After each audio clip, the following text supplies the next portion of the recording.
වැඩමවන පූජනීය නායක මාහිමිපාණන් වහන්සේ වරක් ප්‍රමුඛ මහා සංඝරත්නයන් අවසරයි ශ්‍රද්ධා සම්පන්න කාරුණික පින්තුනි හැම කෙනෙක්ම උතුම් වූ සද්ධර්ම ශ්‍රවණයට මේ උදෑසන සූදානම් වන මොහොත හැමදෙනාම ඉතාම ඕනෑකමින් කය මෙතන නිසසලව තියනවා වගේ හිතත් නිසසල කරගෙන ඉතාම උවමනාවෙන් යොමු කන් නැතිව සද්ධර්ම ශ්‍රවණය කරන්නට අවශ්‍යයි. පින්තුනි ලෝකයේ තුල බුදුරජාණන් වහන්සේ කියන බුද්ධ කියන නාමය පවා අසන්නට ලැබීම ඉතාම දුර්ලභයි. ඔබට මට ඊටාම දුර්ලභ අවස්ථාවක් ලැබිලා තියෙනවා. බුද්ධෝත්පාද කාලයක මිනිසෙයින් හැටියට උත්පත්තිය ලැබලා සද්ධර්ම ශ්‍රවණය කරන්නට පුළුවන් වටපිටාවක උත්පත්තිය ලැබලා ධර්මයේ තේරුම් ගන්නට පුළුවන් මනසකුත් ලැබුණ මෙවන් දවසක සද්ධර්මයේ තේරුම් ගැනීම පිණිස අප අප්‍රමාදී විය යුතුමයි. පරක් පෙරක් නොපෙනෙන අනවරාග්‍ය සසර ගමනක සැරිසරන අපට මේ අනන්ත සසර ගමන කරනකොට අපි අත් නොවිඳපු දෙයක් නොවිඳ සැපතක් නොවිඳ දුකක් නැති තරම් භවයෙන් ප්‍රතිච්ඡන්න නිසා භවයෙන් වැහිලා තියෙන නිසා අපට නොපෙනුනාට මේ ලෝකේ යම් දෙයක් දුකයි කියලා කියනවා නම් යම් තැනක් ඉතාම දුක්ඛිතයි කියනවා නම් ඒ සෑම තැනකටම උත්පත්ති වශයෙන් අපි ගිහිල්ලා තියෙනවා. යම් තැනකට සැපයි කියලා කියනවා නම් ඒ සෑම තැනකටම උත්පත්ති වශයෙන් අපි ගිහිල්ලා තියෙනවා. ඇත්සොඳක් තරම් ප්‍රමාණයකට යම් කූඹි රංචුවක් වෙන්නලා බුදුරජාණන් වහන්සේ දවසක් සිනම් පහල කරනවා.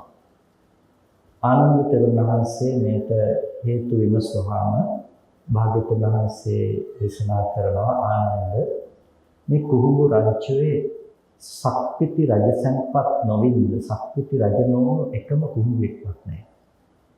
හැම කුහුඹියෙක්ම චක්‍රවර්ති රාජ්‍ය සම්පත්තිය භෝගවල තියෙනවා කියලා. ඒ තමයි සසරේ ස්වභාවය. ඕනෑතරම් සැපසහගත ආත්ම භාවවල අපි ඉපදිලා ඇති. ඒ වුණාට අද ඒ දේවල් අපිත් එක්ක නිට්ටයව තියෙනවද? එකක්වත් අපි පස්සේ. ඒ වගේම තමයි දුක්ඛිත ආත්ම භාවයන් ලැබලා ඇති. ඒ දේත් අද අපිත් සමග හැබැයි නැවත දුක් ඇති තැනට යන්නට පුළුවන් හේතු ටික අපේ ජීවිතය තුළ ප්‍රධාන වශයෙන් සකස් කරගන්නවා. ඒක තමයි ස්වභාවය. පෘථග්ජන මනසක් හිමි පුරුදු චිත්තසංතානය හිමි සත්වයකගේ ස්වභාවය සතර අපාය හරියට තමන්ගේ ගෙදර වගේ කියලා කියන්නේ. අපි කොහේ ගියත් බොහොම ඉක්මනට යන්න වමනාව තියෙන කොහෙටද? ගෙදර යන්න වමනාව තියෙනවා. වාසස්ථානයේ වැඩිපුරම ඉන්න තැන තමයි ගෙදර. ඒ වගේ පුරුදු පුද්ගලයේ පෘථග්ජන පුද්ගලයේ වැඩිපුරම ඉන්නේ සතර අපාය තුලයි කියලා වෙනවා. ඒකට හේතුවකුත් තියෙනවා. ඔබ මොහොතකට ඔබේ මනස පිළිබඳව ඔබේ හිත පිළිබඳව ආවර්ජන කරලා බැලුවොත් එහෙම ඔබට තේරුම් ගන්නට පුළුවන් ඔබේ සිත තුළ ඇතිවන සිතුවිලි වැඩිපුර තියෙන කුසල සිතුවිලිද අකුසල සිතුවිලිද? නිකන් හිතුවොත් දවසකට ඇති වෙන සිතුවිලි ප්‍රමාණය අරගෙන කුසල සිතුවිලි තියෙන මොනතරම් ස්වල්ප ප්‍රමාණයක්ද අනිකුත් ලෝකේ කටයුතු අනුව යන ලෝභ ද්වේෂ මෝහ අනුව යන සිතුවිලි මොනතරම් විශාල ප්‍රමාණයක් තියෙනවද? කියන අපේ ජීවිතේ වැඩිපුරම අපි අසුරු කරන්නේ වැඩිපුරම එකතු කරන්නේ වැඩිපුරම හුරු කරන්නේ බොහෝ විට බොහෝ දෙනෙක් අකුසල සහගත සිතුවිලි. එතකොට අකුසලයෙන් හොඳ විපාක ලබන්න පුළුවන් කමක් නැහැ. අකුසලයෙන් ලැබෙන්නේ අයහපත් නරක විපාකයක්. කොහොම ඇටයක් හිටුවා කියලා මීයම ඵල ලබන්න පුළුවන් කමක් නැහැ. එකෙන් ලබන්න පුළුවන්කම තියෙන්නේ තිත්ත රස ඇති කොහොම ගහක්ම සහ කොහොම ඵලයක්මයි. ඒ වගේ අයහපත් අකුසලයක් කළා කියලා කුසල විපාකයක් ලබන්නට පුළුවන් කමක් නැත්තේ නැහැ. අපට ලැබෙන්නේ ඒ තුලින් අකුසල විපාකයක්මයි. ඒ නිසා ජීවිතේ වැඩිපුරම අපි සිද්ධ කරන්නේ අකුසල ධර්ම නම් අපිට සිද්ධ වෙනවා ඒන් ලැබෙන විපාකත් ඒ විදිහට භුක්ති විඳින්නට. ඒ නිසා තමයි සතර අපාය තමන්ගේ ගෙදර වගේ කියලා දේශනා කළේ. එතකොට මේ සතර අපාය තමන්ගේ ගෙදර වගේ තියාගෙන ඉන්න මිනිස්සුන්ට ලෝතර බුදුරජාණන් වහන්සේ නමක් ලෝකේ පහළ වෙලා දුකෙන් මිදෙන මාර්ගයක්, දුකෙන් මිදෙන ක්‍රමවේදයක් පිළිබඳව පෙන්වා දුන්නා. කොහොමද මේ සසර ගමන නතර කරන්නේ? කොහොමද මේ දුක අපි අවසන් කරන්නේ කියන එක පිළිබඳව උත්තරීතර අවබෝධයෙන් තේරුම් ගන්නට අවශ්‍ය වටිනා දර්ශනයක් බුදුරජාණන් වහන්සේ පෙන්වා දුන්නා. බුද්ධ ශාසනය කියලා කියන්නේ ඒ බුදුරජාණන් වහන්සේගේ පණිවිඩය. බුදුරජාණන් වහන්සේ අවබෝධ කරගෙන ලෝකෙට ඒ දුක නැති කිරීම පිණිස දේශනා කොට වදාළ දර්ශනය. ඒ දර්ශනය තේරුම් ගන්නකොට අපි ප්‍රධාන වශයෙන් ඒක නුවණින් තේරුම් ගන්නට අවශ්‍යයි. ඒක තමයි මූලිකම දේ.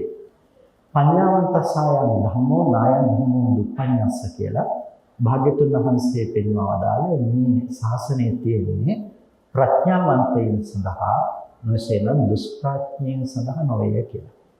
ඒ කියන්නේ මේක නුවණැත්තන් සඳහා තියෙන ශාසනයක්, නුවණින් තේරුම් ගන්නට තියෙන ශාසනයක්. ඇයි මේකට ඉතාම සියුම් නුවණක් ඕනේ මේ ධර්මයේ තේරුම් ගන්නට නම්.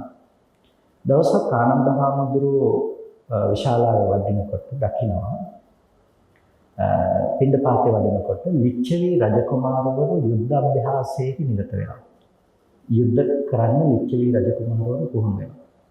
ලිච්ඡවි රජදරුවෝ කියලා කියන්නේ ඉතාමත් යුද්ධයේහි දක්ෂ, යුද්ධයේ සමර්ථකම් දක්වපු යුද්ධ කරන්න බොහොම දක්ෂ පිරිසක් තමයි මේ ලිච්ඡවි රජකුමාරවරු කියලා කියන්නේ. එතකොට මේ ලිච්ඡවි රජදරුවෝ යුද්ධ අභ්‍යාස පුරුදු වෙනවා. ඉතින් ඒ කාලේ දුරු කඩුවාදීන් තමයි යුද්ධ පුරුදු වෙන්නේ. එක රජකුමාරයෙක් එක පැත්තක ඉඳලා අනිත් පැත්තේ ඉන්න රජකුමාරයාගේ පැත්තට ඊතලයක් විදිනවා. විදිනකොට ඒට විරුද්ධ දිශාවේ ඉන්න රජකුමාරයා අර උඩින් ගුවනෙන් එන ඊතලය ඉලක්ක කරලා මේ ඊතල දෙකේ තුඩු දෙක එකට වදින විදිහට අනිත් පැත්තෙන් ඊතලයක් විදිනවා. එක පැත්තක ඉඳලා ඊතලයක් විදිනකොට ඒ ඊතලයේ තුඩ ඉලක්ක කරලා අර උඩින් එන ඊතලය ඉලක්ක කරලා ඊතලයක් විදිනවා. ආනන්ද හාමුදුරුවෝ මේක දකිනවා. දැකලා බුදුරජාණන් වහන්සේ ළඟට ගිහිල්ලා කියනවා ස්වාමීනි පුදුමයි. ලිච්ඡවි රජදරුවෝ රජකුමාරවරු කොච්චර යුද්ධයේහි දක්ෂද? ඒ අය විදීම කොච්චර සියුම්ද? උඩින් යන ඊතලයක් ඉලක්ක කරලා තව ඊතලයකින් විදිනවා කියන එක මොනතරම් සියුම් විදීමක්ද? ස්වාමීනි ලිච්ඡවි කුමාරවරු විදින මේ විදුම හරි සියුම් කියලා. ඒ වෙලාවේදී භාග්‍යවතුන් වහන්සේ අහනවා ආනන්ද ලිච්ඡවි රජදරුවන් විදින මේ විදුමද සියුම්? එහෙමත් නැත්නම් අක්ෂණ වේදී විදුමද? ඒ කාලේ හිටිය අක්ෂණ වේදී කියලා ධනුර්ධරයෝ. ඒ කියන්නේ යුද්ධ අභ්‍යාසය තුළ තමන්ගේ හිත හොඳට මෙහෙवला හිත එකඟ කරලා ඒකත් එක්ක යුද්ධ අභ්‍යාසයේ නිරත වන මේ අක්ෂණ වේදී ධනුර්ධරයන්ට පුළුවන් මහා අන්ධකාර රාත්‍රියක විදුලියක් කොටන එළියේ අන්ධකාර රාත්‍රියක විදුලි ආලෝකයක් ඇති වෙනකොට මේ විදුලි ආලෝකයෙන් දුර තියෙන අස්ලමක් ඉලක්ක කරලා මේ අස්ලම 100ක් වර පලාගෙන යන්න විදින්න පුළුවන්. මේ විදුම ඊටම සියුම් දුරු ශිල්පයේහි උපරිම තාක්ෂණය පාවිච්චි කරලා කරන මේ විදුම ඊටම සියුම් විදුමක්. බුදුරජාණන් වහන්සේ අහනවා ආනන්ද තෙරුණාසගෙන් ආනන්ද වඩා සියුම් විදුම අර ඊතලයේ ඉලක්ක කරලා තව ඊතලයකින් විදපු එකද නැත්නම් මහා ඝන අන්ධකාර රාත්‍රියක ඈත තියෙන අස්ලමක් 100ක් වර පලාගෙන යන විදින විදුමද සියුම් විදුම. ස්වාමීනි අර විදුම මොන කතාවක්ද? මේ විදුම තමයි සියුම් විදුම කියන්නේ. ආනන්ද අන්න ඊට වඩා වැඩි සියුම් වුණ නුවණක් අවශ්‍යයි. මේ අවිද්‍යාව බිඳ ගන්නට, අවිද්‍යාව සිඳින්නට කියලා බුදුරජාණන් වහන්සේ දේශනා කරනවා. ඒ කියන්නේ මේ නුවණේ අවශ්‍යතාවය නුවණ කොච්චර සියුම්ව අපිට ඇසුරු කරන්නට ඕනද කියන එක තමයි මේ භාග්‍යවතුන් වහන්සේ පෙන්වන්නේ. ඒ නිසා තමයි පඤ්ඤාවන්තස්සය ධම්මෝ කියලා කිව්වේ. මේ ධර්මයේ ප්‍රඥාවන්තයෙකුට තියෙන එකක්. ඒ වගේම බුදුරජාණන් වහන්සේගේ ධර්මයේහි මේ දර්ශනයේහි විශේෂත්වයක් තියෙනවා. මොකක්ද විශේෂත්වය? අනිත් ගොඩාක් ලෝකේ ආගම සමය දර්ශන තිබුණා. ඒ හැම එකකම අවසන් ප්‍රතිඵලය අවසානයේ අපිට ලබා ගන්න තියෙන දේ ලබන්න පුළුවන් කොයි වෙලාවද? මරණින් මත්තේ. මරුණට පස්සේ ස්වර්ගයට යන්න පුළුවන්. මරුණට පස්සේ දෙවියොත් එක්ක එකතු වෙන්න පුළුවන්. මරුණට පස්සේ තමයි උපදින්නේ නැහැ හෝ මොනවා හරි දෙයක් ගැන කතා කරන්නේ. හැබැයි මේ ශාසනයේ තියෙන විශේෂත්වය තමයි ජීවත් වෙනකොටම ඒක අත්විඳින්නට පුළුවන්කම තියෙනවා තමයි. මේකේ අවසාන ප්‍රතිඵලය ශාසනයේ ලැබෙන අන්තිම ප්‍රතිඵලය ප්‍රධානම දේ ලබන්න පුළුවන්කම තියෙන්නේ කොයි වෙලාවද? ජීවත් වෙනකොට. අපි සාමාන්‍යයෙන් මල ගෙදරක මරුණට පස්සේ නිවන් සැප ලැබේවා කියලා ගැහුවට මැරිලා නිවන් දකින්න පුළුවන් කමක් නැත්තේ නෑ. මැරිලා නිවන් දකපු කවුරුත් නැත්තේ නැහැ. නිවන කියන දේ මැරිලා ලබන්න පුළුවන් දෙයක් නෙමෙයි. අද ඒක අර මලගෙවල් වල වැකියක් විදිහට ගහන නිවන් සැප ලැබේවා කියන එක කාට හරි නිවන් සැප ලැබේවා කියවහම නිකන් මැරෙන්න කිව්වා වගේ තමයි හැඟීම ඇතිලා තියෙන්නේ. නමුත් උත්තරීතරම දේ තමයි නිර්වාණය. ඒක ලබන්න පුළුවන්කම තියෙන්නේ මැරුණට පස්සේ නෙමෙයි. මේ ජීවත් වෙන කෙනෙකුට තමන් තුළ උපදවා ගන්නට තියෙන දෙයක් තමයි නිවීම, නිර්වාණය, ධර්ම අවබෝධය කියලා කියන්නේ. ඒ කියන්නේ මේ ශාසනයේ අපි කතා කරන උපරිමට්ඨය, ඒ කියන්නේ අවසාන ප්‍රතිඵලය කියලා කියන්නේ අරිහත් ඵලය. අරිහත් ඵලය ලබන්නට පුළුවන්කම තියෙන්නේ ජීවත් වෙනකොට මිසක ඒක මරුණට පස්සේ ලබන්න පුළුවන් කමක් නැත්තේ නෑ. ඒකයි මේ ශාසනයේ තියෙන විශේෂත්වය. ඒ නිසා ඕනම කෙනෙකුට මේ ධර්මය තුළ තමන්ගේ මනස හික්මවලා, තමන්ගේ හිත හික්මවලා බලන්න පුළුවන් මේ කියන දේ ඇත්තද නැත්තද කියලා. මේක තමන්ගේ මනස මේ ධර්මය තුළ හික්මවලා, තමන්ගේ මනස තුළ මේක භාවිත කරලා බලන්න පුළුවන් බුදුරජාණන් වහන්සේ දේශනා කරන මේ දේ ඇත්තද නැත්තද කියලා. ඒක තමයි මේ ශාසනයේ තියෙන විශේෂත්වය.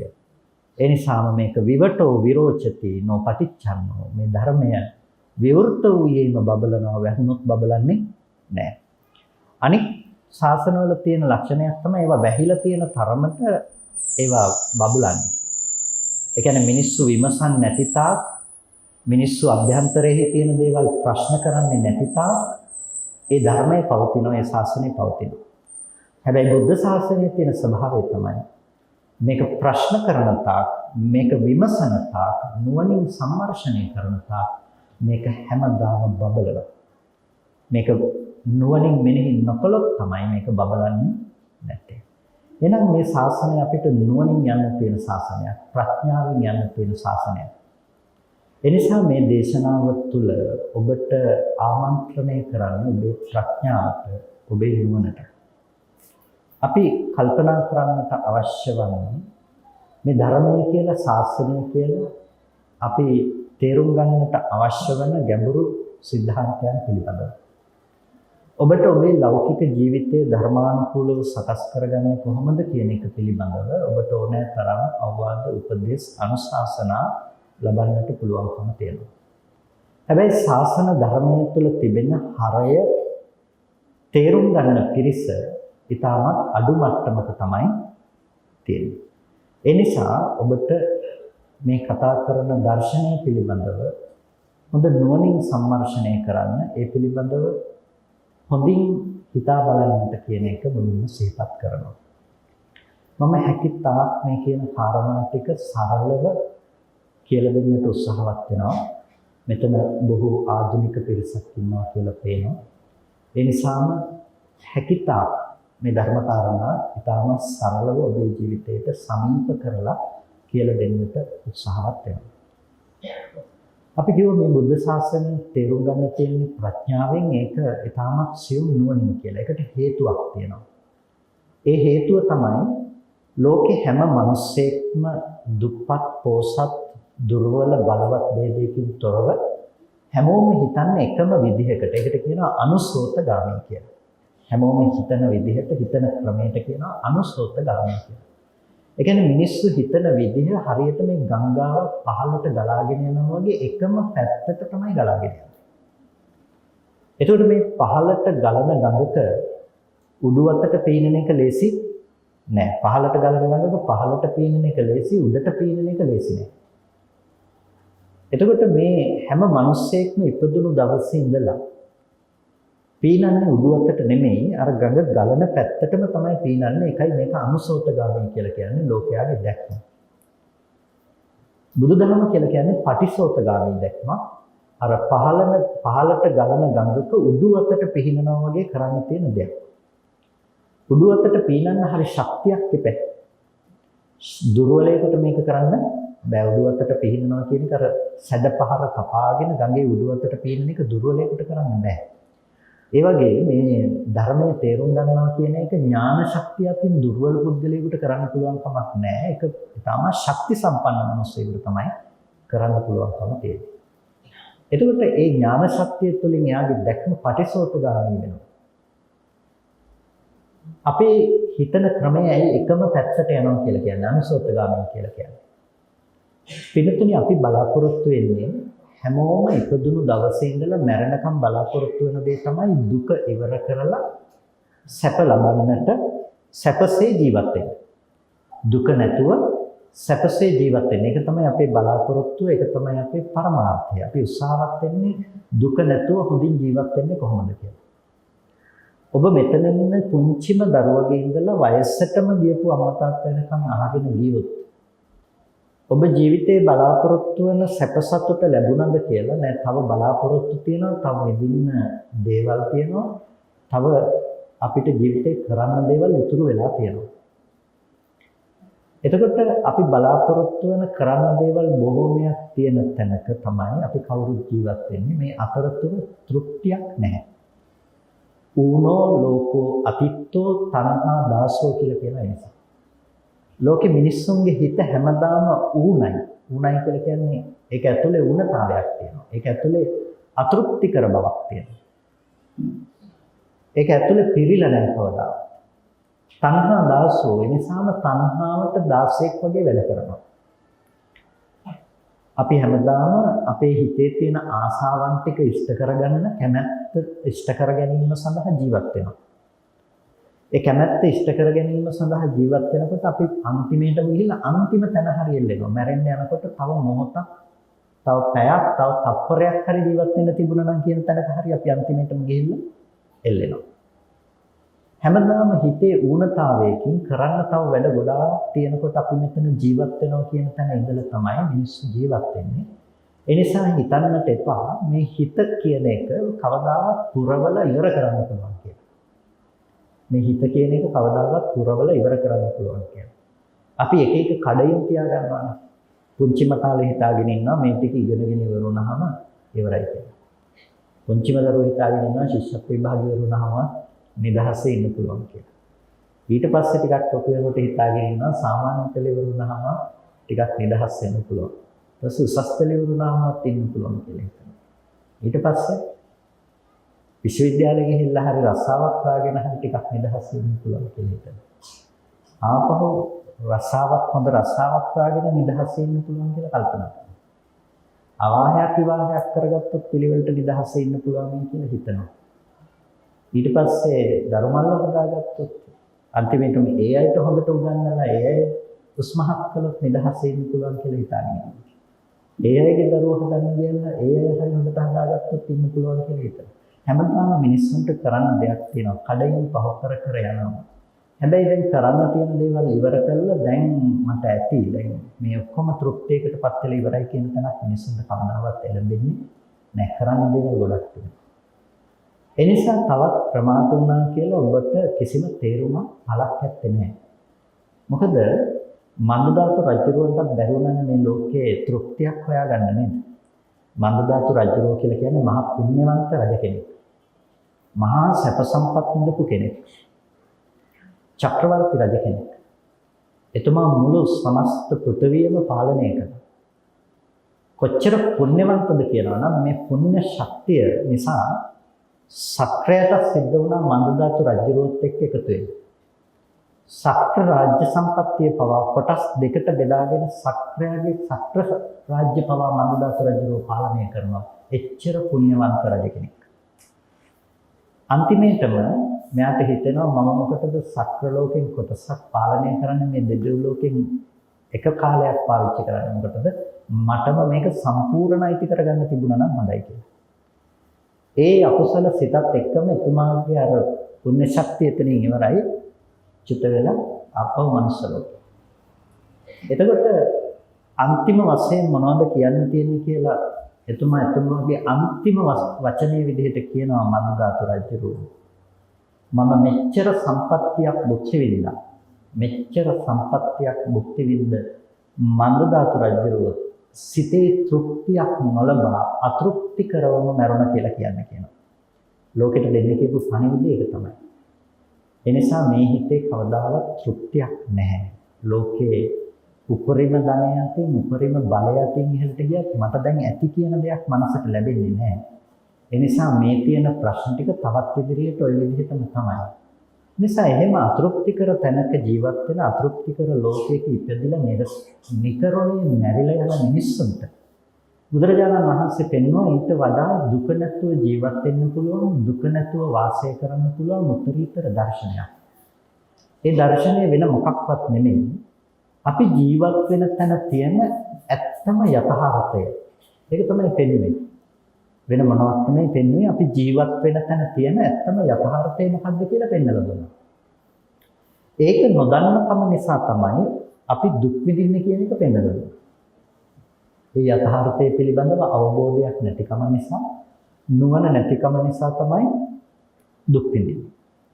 අපි ජීවත් වෙන්නේ හරිය මෝඩ මනසක අවිද්‍යාව සහගත මනසක. මගෙන් දවසක් එක කෙනෙක් ඇහුවා ඇයි ස්වාමීන් වහන්සේ අපි නිවන් දකින්න ඕනේ කියලා. ඇයි ස්වාමීන් වහන්සේ අපි නිවන් දකින්න ඕනේ? මට හොඳ රස්සාවක් තියෙනවා. විදේශගතව ඉන්න කෙනෙක්. මට හොඳ රස්සාවක් තියෙනවා. මට ගෙවල් දොරවල් තියෙනවා. මට හොඳ බිරිඳක් ඉන්නවා. මට හොඳ දරුවෝ ඉන්නවා. මට දුක කියලා දෙයක් එහෙම දැනෙන්නේ නැහැ ලොකුට. ඇයි මම නිවන් දකින්න ඕනේ කියලා කෙනෙක් මගෙන් අහුවා. මම යාට ගැළපෙන විදිහට කල්පනා කරලා උත්තරයක් දුන්නා. මම කිව්වේ මහත්තයෝ මටත් නිවන් දකින්නවා කියලා එකක් දකින්න අවශ්‍ය නැහැ අමතේ. හැබැයි මට ඕනේ මේ මෝඩකම නැතුව ජීවත් වෙන්න. ඒ නිසා මම උත්සාහවත් වෙන්නේ නිවන් කියලා අමුතු දෙයක් දකින්න නෙමෙයි. මෝඩකම නැතුව ජීවත් වෙන්නයි මම උත්සාහවත් වෙන්නේ. මම යන්නේ මෝඩකම නැතුව ජීවත් වෙන්න පුළුවන් මාර්ගයක. ඒ නිසා ඔබතුමත් නිවන කියලා 아무තු සැපයක් හොයන්න යන්න එපා. මෝඩකම නැතුව ජීවත් වෙන්න උත්සාහවත් වෙන්න කියලා. මොකද්ද අපි ජීවත් වෙන මෝඩකම?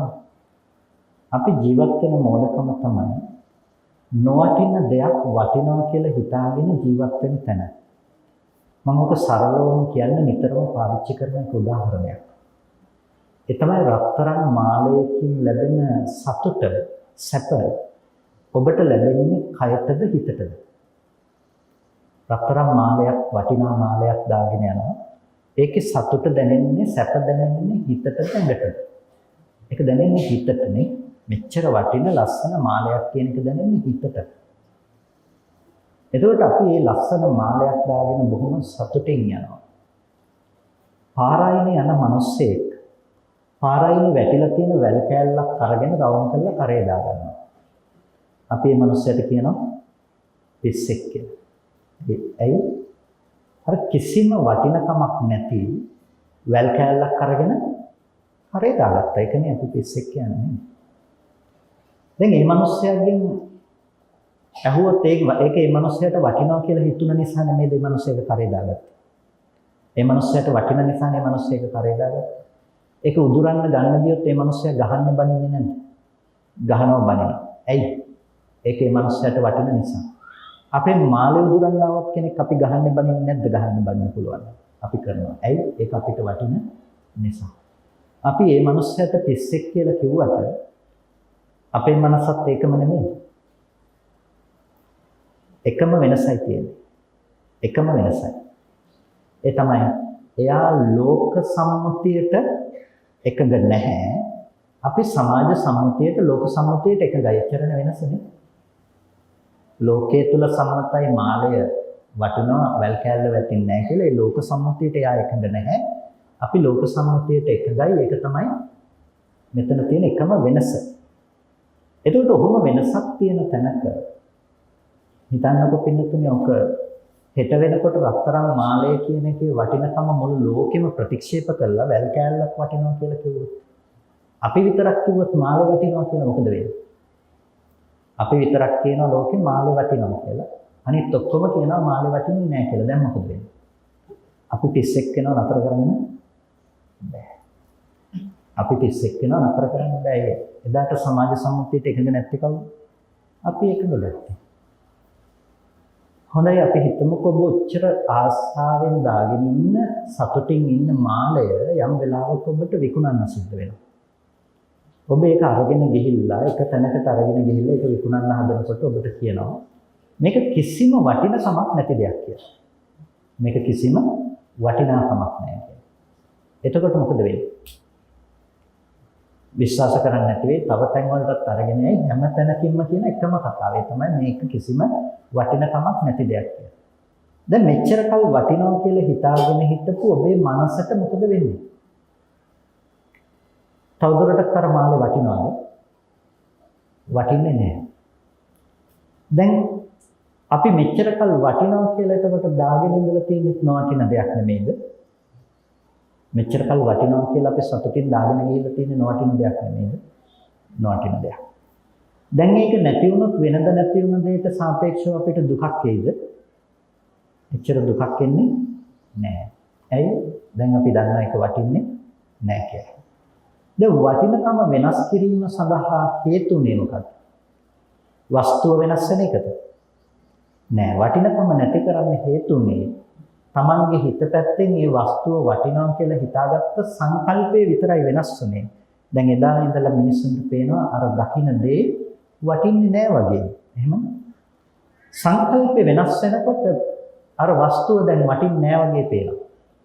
එහෙනම් වටිනකම හදලා දීලා තියෙන්නේ වස්තුවේ තිබිලා ආපු දෙයක්ද තමන්ගේ හිත පැත්තේ උපද්දපු දෙයක්ද? ඒක තමන්ගේ හිත පැත්තෙන් උපද්දපු දෙයක්. අපි හිතනවා හිත පැත්තෙන් උපද්දපු දේ තියෙන්නේ කොහේ කියලාද? අර වස්තුව පැත්තේ තමයි තියෙන්නේ කියලා.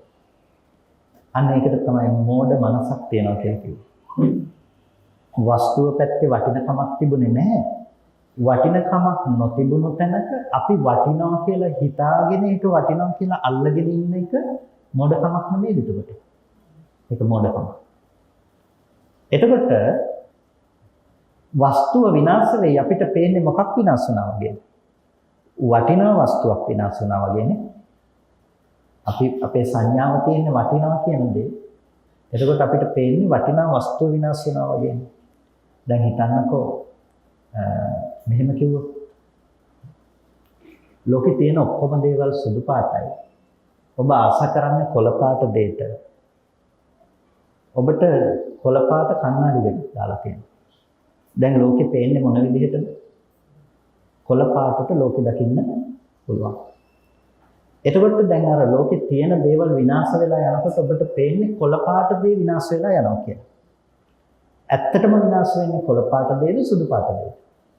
සුදු පාට දේ විනාශ වෙනකොට කොළ පාට කණ්ණාඩි දෙකක් දාගෙන ඉන්න ඔබට පේනවා කොළ පාට දේ විනාශ වෙනවා කියලා. කොළ පාට දේට ආස කරන ඔබට කොළ පාට දේ නැති වුණා කියලා පේන නිසා කොළ පාට දේ නැතිවීම නිසා එන දුක දැන් විඳින්න වෙනවද නැද්ද? විඳින්න වෙනවා. ඒ දුක ඔබ විඳලා තියන්නේ සුදු පාට දේ නැති වෙනකොට නෙමෙයිද කොළ පාට නැති වෙන දුක විඳලා තියෙන්නේ. සුදු පාට දේ නැති වෙනකොට ඔබ කොළ පාට නැති වෙන දුක විඳලා තියෙනවා. සරලවම කිව්වොත් අපි ලෝකේ දුක් විඳින්නේ අන්න ඔතන ඉඳලා තමයි. කවදා හරි දවසක අපි කණ්ණාඩි දෙක ගලවලා එළියේ තියෙන සුදු පාට දෙයක් කියලා දැක්කොත් අපිට කවදාවත් කොළ පාට දෙයක් නැති වෙනකොට එන දුක විඳින්න ඕන වෙන්නේ නැහැ. බුදුරජාණන් වහන්සේ දේශනා කරපු දෙය කෙටියෙන්ම කිව්වොත් ඔය කොළ පාට කණ්ණාඩි දෙක ගලවන්න. එච්චරයි දේශනා කරේ. හැබැයි ඒක තේරුම් ගන්න බෑ ලේසියෙන්. ඒක ඉතාම සියුම්. මොකද අපි හිත පුරුදු කරලා තියෙන එක ක්‍රමයකට නේ. අපි හිත ගොඩක් එක විදිහකට හිතන්න එක ක්‍රමයක් ඔස්සේ අරගෙන යන්න අපි හිත පුරුදු කරලා තියෙනවා. ඒ හිත පුරුදු කරලා තියෙන නිසා ඒ ක්‍රමයක් අනුව යන්න අපි හිතේ ක්‍රමයක් හදලා තියෙන නිසා අපිට පේනවා ලෝකේ තියෙන දේම තමයි වටින්නේ කියලා. කොච්චර සියුම් දෙයක තියෙන මට්ටම මේකයි අවිද්‍යාව කියන දේ එච්චර බැසගෙන තියෙනවා.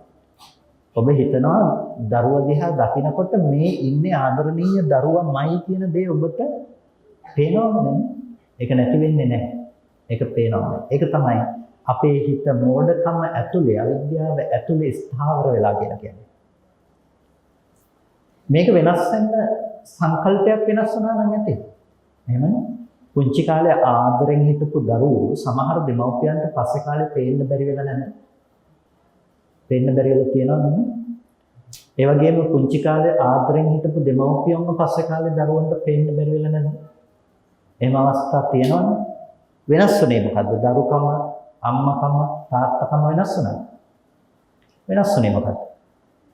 මෙච්චරකල් ආදරණීයයි කියලා දැකපු සංකල්ප වෙනස් වෙනකොට එදා ඉඳලා ආදරණීය කෙනෙක් නෙවෙයි කියලා පේන්න පටන් ගන්නවා.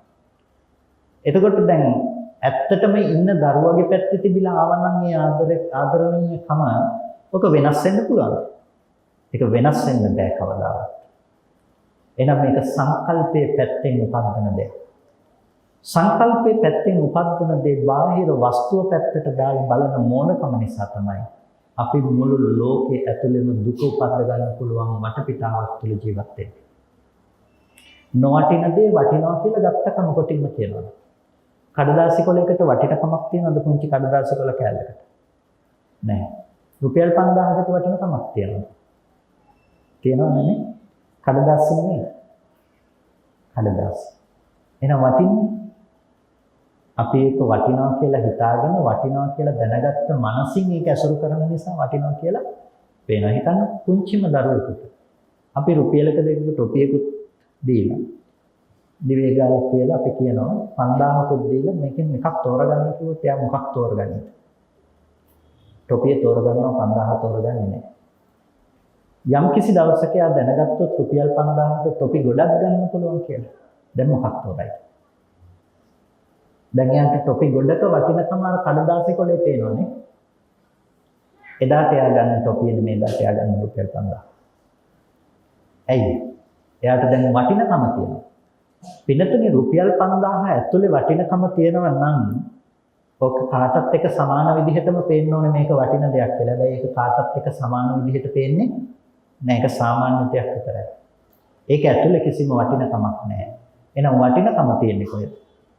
වටිනකම තියෙන්නේ තමන්ගේ පැත්තේ, තමන්ගේ මනස පැත්තේ. ඒ තමන්ගේ මනස පැත්තෙන් තියෙන වටිනකම තමන් අර වස්තුව පැත්තට දාලා බලනකොට පේනවා.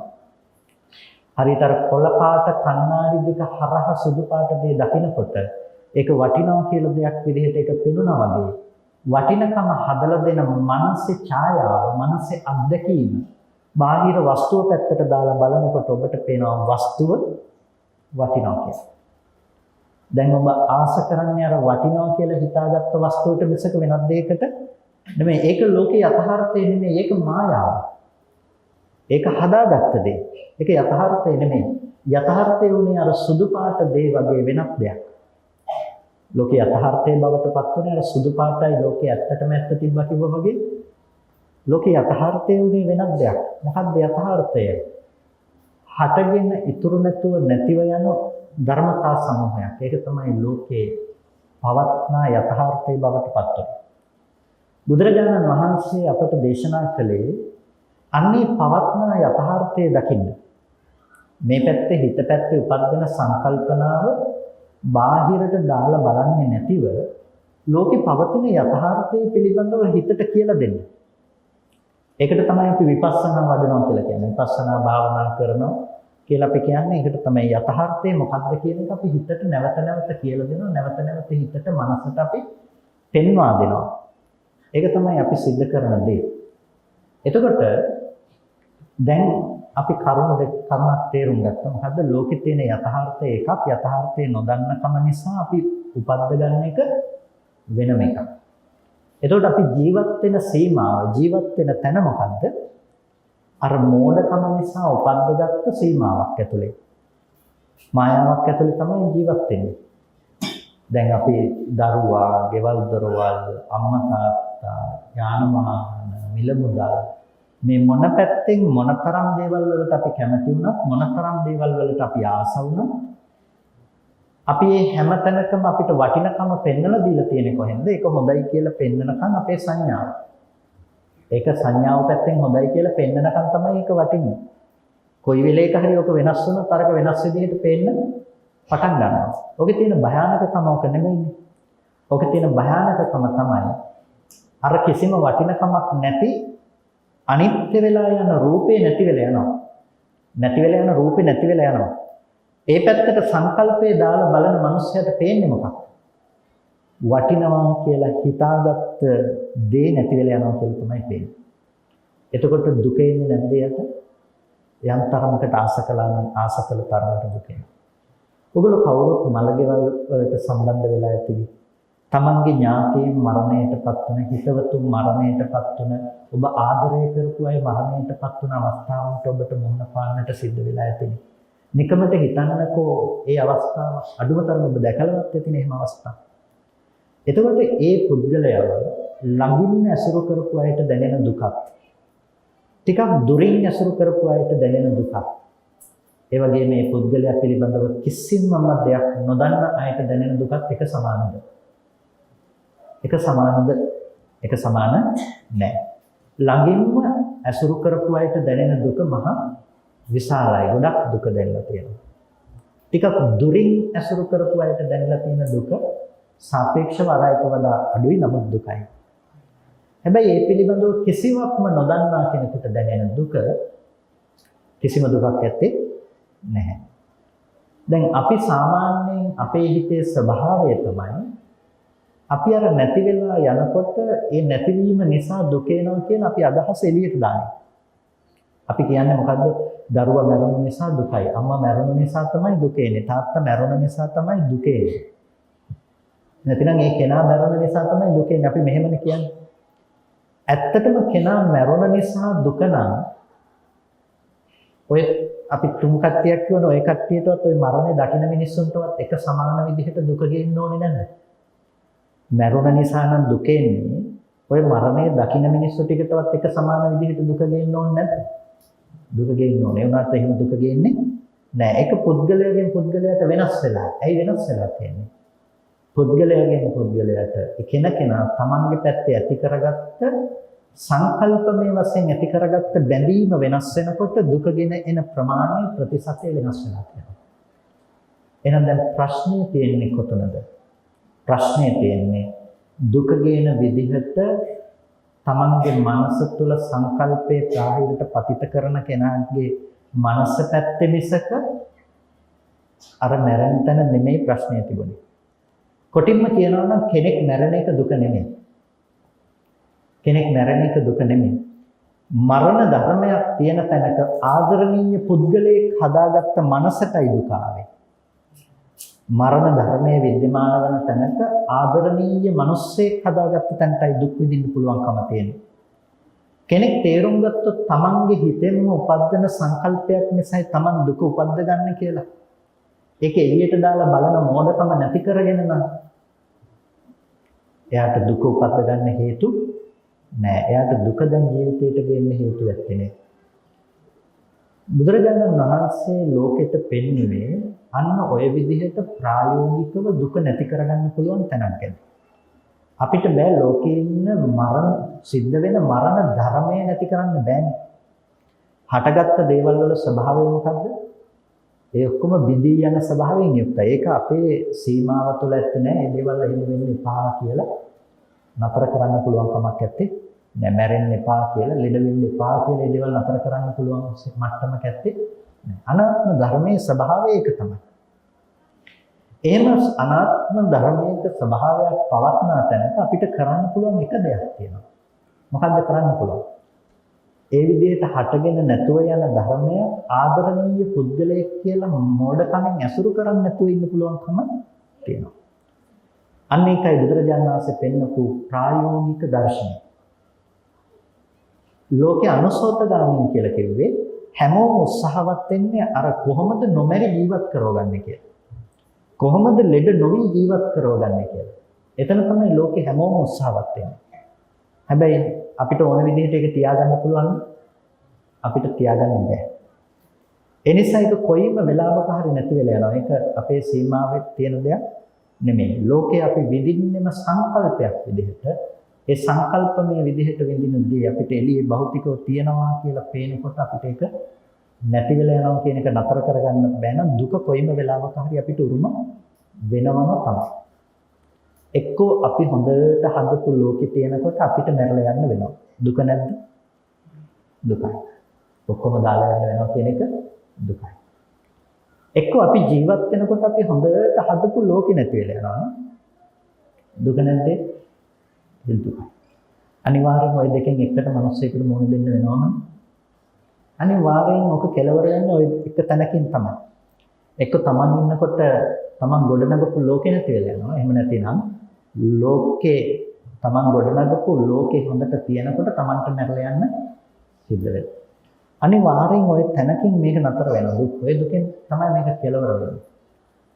එහෙම දුකකින් කෙලවර වෙන ලෝකෙට බුදුරජාණන් වහන්සේ නමක් දේශනා කරන්නේ මේක සැප තියෙන තැනක් කියලා.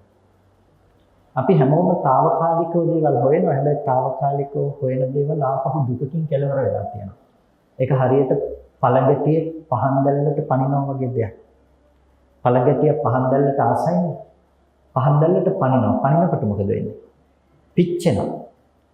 ආයෙ පන තිබ්බොත් අපෝ පිච්චෙන කියලා පැත්තටවත් යන්නේ නැතුව ඉන්නවා. ආයෙ පනිනවනේ. ආයෙත් පහන් දැල්ලට පනිනවා. එතකොට පළඟැටිය දන්නේ නැහැ මේ පන්නකම නිසාම තමයි දුක එන්නේ කියලා. එයා හිතන්නේ අර පහන් දැල්ල ලබා ගන්න පහන් දැල්ලට තියෙන කැමැත්තෙන් එයා පනිනවා. පනින නිසාම පිච්චෙනවා. එයා කවදාවත් හිතන්නේ මේ දෙක එකට සම්බන්ධයි කියලා. අපිට හිතේ පළඟැටිය හරි මෝඩයි කියලා. හැබැයි පළඟැටියගේ මෝඩකම අපිත් ඒ විදිහටම සිද්ධ කරන වෙන පැත්තකින්. පළඟැටියගේ මෝඩකම අපිත් ඒ විදිහටම සිද්ධ කරන තව පැත්තකින්. අපි පහනට නම් පනින්නේ නැහැ. ඒ වුණාට අපි පනිනවා කොහෙටද? රූප, ශබ්ද, ගන්ධ, රස, ස්පර්ශ කියන මේ දේවල් පැත්තට පනිනවා. ඒව නැති වෙලා යනවා. ආයෙ දුක එනවා. ඒ දේ නැති කරගන්න කියලා ආයෙත් ඒ වගේ දෙයක්ම හොයනවා. ඒක තමයි මනසේ ස්වභාවය. අන්න එහෙම මානසික ස්වභාවයකින් ජීවත් වෙන මිනිස්සුන්ට බුදුරජාණන් වහන්සේ පෙන්වා දුන්නා ඔක කොහොම නෙමෙයි. ඔකට ටිකක් ප්‍රතිවිරුද්ධව දකින්න. ලෝකේ යථාර්ථය වෙන්නේ ඔබට පේන කොළ පාට නෙමෙයි. ලෝකේ යථාර්ථය වෙන්නේ මෙන්න මේ වගේ සුදු පාට දෙයක්. ඔය කන්නන් දෙක ගලවලා සුදු පාට තියෙනවා කියන එක දකින්න. ඒක තමයි පෙන්වලා දුන්නේ. ඒ කියන්නේ අපිට ලෝකේ පවත්නා යථාර්ථය පෙන්වලා දුන්නා. පවත්නා යථාර්ථය මොකද්ද? රූප, වේදනා, සංඥා, සංඛාර, විඥාන කියන ස්කන්ධ ධර්ම පංචකය. මේක තමයි පවත්නා යථාර්ථය. ස්කන්ධ පහක පැවැත්ම. මේ ස්කන්ධ පහක ඉදීම, ස්කන්ධ පහක නැතිවීම කියන දේ තමයි ලෝකේ පැවැත්ම කියන දේ තියෙන්නේ. හැබැයි අපිට ස්කන්ධ ටික පේන්නේ නැහැ. අපිට පේන්නේ මොකක් කියලාද? අම්මා, තාත්තා, දුව, පුතා, ගෙවල් දොරවල් කියන මායාව ඇතුලේ ඒ රාමුව ඇතුලේ තමයි අපි ජීවත් වෙන්නේ.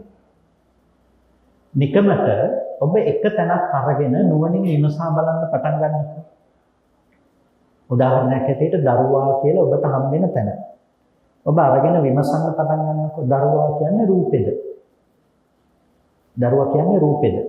ඔබ නිකන් හිතන්න පටන් ගත්තොත් අපි දැන් ටිකක් හිතමු මේ මොහොතේ දරුවා කියලා කියන්නේ ඔබට ඇහැට පේන රූපෙද දරුවා? රූපේ දරුවා නෙමෙයි. ඇයි රූපේ දරුවා නෙමෙයි කියලා කියන්නේ?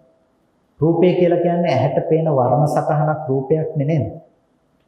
ඒ රූපේ පැත්තේ තිබිලා දරුවා කියන බව ගේනවා නම් ඒ රූපේ පේන හැමෝටම දරුවා විදිහට පේන්න ඕනේ නැද්ද? හැමෝටම පේන්න ඕනේ. එහෙනම් ඒ රූපේ දරුවද? Tamanට විතරක් නම් පේන්නේ විදිහට. රූපේ පැත්තේ තිබිලා එන දෙයක් නෙමෙයි. ඇහැ දරුවද? ඇහැ දරුවා නෙමෙයි. එහෙනම් මොන අපිට එකක් පැහැදිලි වෙන්නේ තමයි රූපය දරුවා නෙමෙයි. රූපේ දරුවා නෙමෙයි නම් ඔබ කවදාවත් දරුවා දැකලා තියෙන්නේ නැහැ. එක අම්ම කෙනෙක් මට කියනවා ස්වාමීන් වහන්සේ දරුවා ගැන මම කියන්නේ නැතුව වෙන ඕන එකක් ගැන කියන්නේ. රූපේ දරුවා නෙමෙයි නම් දරුවා ඇහැට දැකලා තියෙනවද? කවදාවත් ඔබ දරුවව ඇහැට දැකලා නැහැ. ඔබ ඇහැට දකින්නේ රූපයක් විතරයි. ඒක තමයි ලෝකේ යථාර්ථය.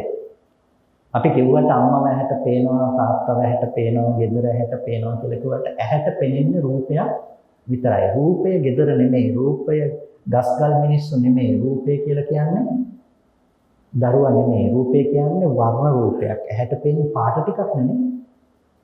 ඇහැට පෙනෙන්නේ පාට ටිකක්. වටාපතක් ඇහැට දකින්න බෑ. ඇහැට පෙනෙන්නේ පාට ටිකක් වර්ණ සටහනක් විතරයි. වර්ණ සටහන පේන තැනක ඔබ දැනගන්න දෙයක් වටාපත ඒක වෙන්න පුළුවන්. ඒක ඔබට ඔබේ දැනුමට අදාළ දෙයක් නේ. මේ දරුවා කියලා දැනගන්න එක ඔබේ දැනුමට අදාළ දෙයක්. ඒක දැනගත්ත දේ මිසක දකින්න දේ නෙමෙයි. දකින්න දේ කියන්නේ මොකද්ද? මේ රූපෙට පතිත වෙලා එන ආලෝකයක් ඇහැට පරාවර්තන ආලෝකයක් විදිහට පතිත වෙනවා. අපි කියනවා වර්ණ නිභා කියලා. වර්ණ සටහනක්, වර්ණ නිභාවක්. ආලෝකයක් පාට ටිකක් ඇහැට පේනවා. පාට ටිකක් ඇහැට පේන තැනක පාට ටික දරුවා උනේ නැහැ. ඇයි? එකපාරක් ඇහැට ආපු පාට ටික ආයේ කවදාවත් ඇහැට එන්නේ නැහැ. ඒක එතනින් ඉවරයි. ආයේ අලුතෙන් එනවා වර්ණ සටහනක්. ඒ එන්නේ ඉස්සෙල්ලාගෙන ආපු එක එහෙම නෙමෙයි. ඒ නිසා රූපයේ ස්වභාවය මොකද්ද? ඒක කවදාවත් දරුවා උනේ නැහැ. ඒක තමයි යථාර්ථය. රූපය කවදාවත් දරුවා නෙමෙයි.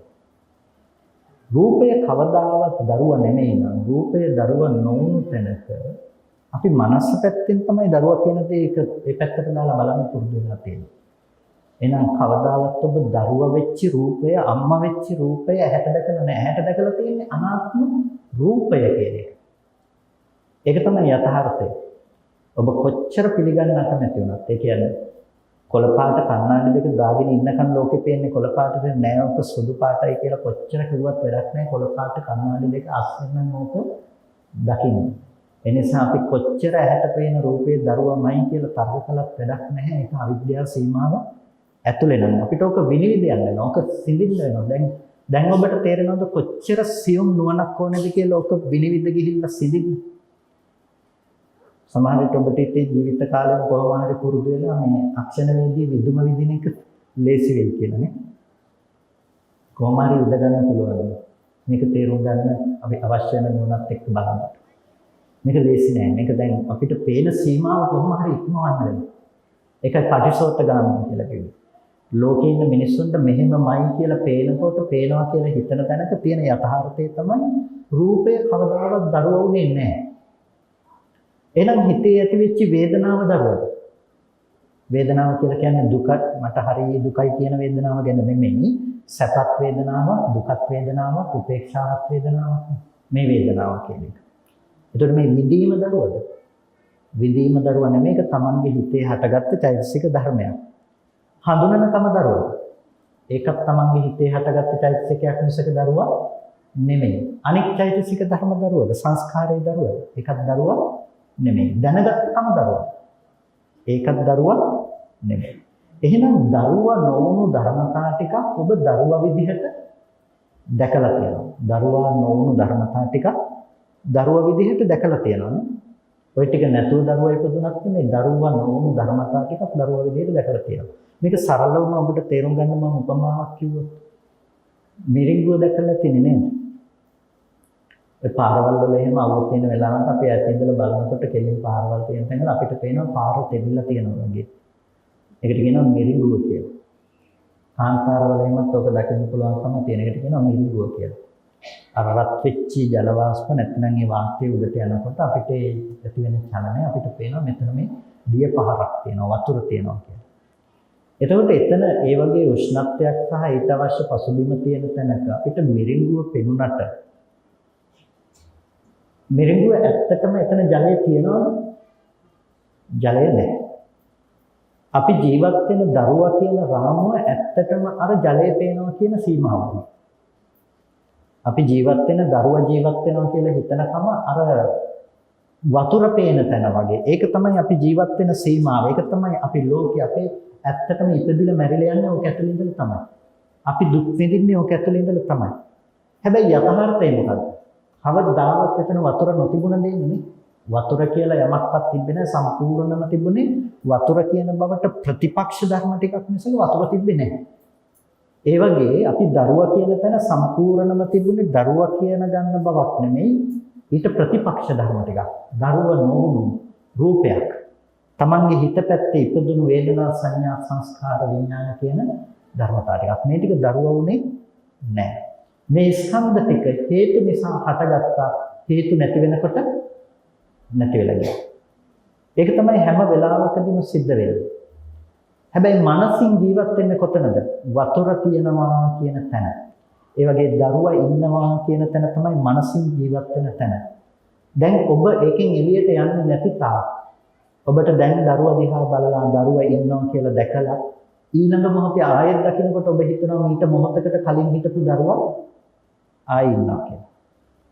එතකොට පොඩ්ඩක් අපි හිතමු දරුවා වරදක් කළා කියලා. දැන් ඔබ එතන ඉඳලා දරුවා දිහා බලනවා වරදක් කරපු දරුවා. එතකොට දැන් මේ පෝෂණය වෙන්නේ කොහෙන්ද? පෝෂණය වෙන්නේ තමන්ගේ පැත්තේ තියෙන සංකල්පනාවනේ. ආශ්‍රවයන්ගෙන් ඇසුරු කරන තමයි පෝෂණය වෙන්නේ. කොටින්ම කියනවා නම් තමන්ගේ මනස පැත්තෙන් තමයි ඒක පෝෂණය කරගන්නේ. ඇහැට පේන රූපය එකම විදිහට ඇහැට පේනවා. ඒක කලින් තිබුණේ ඊළඟ මොහොතේ එන්නේ නැහැ. අලුතෙන්ම උපදිනවා.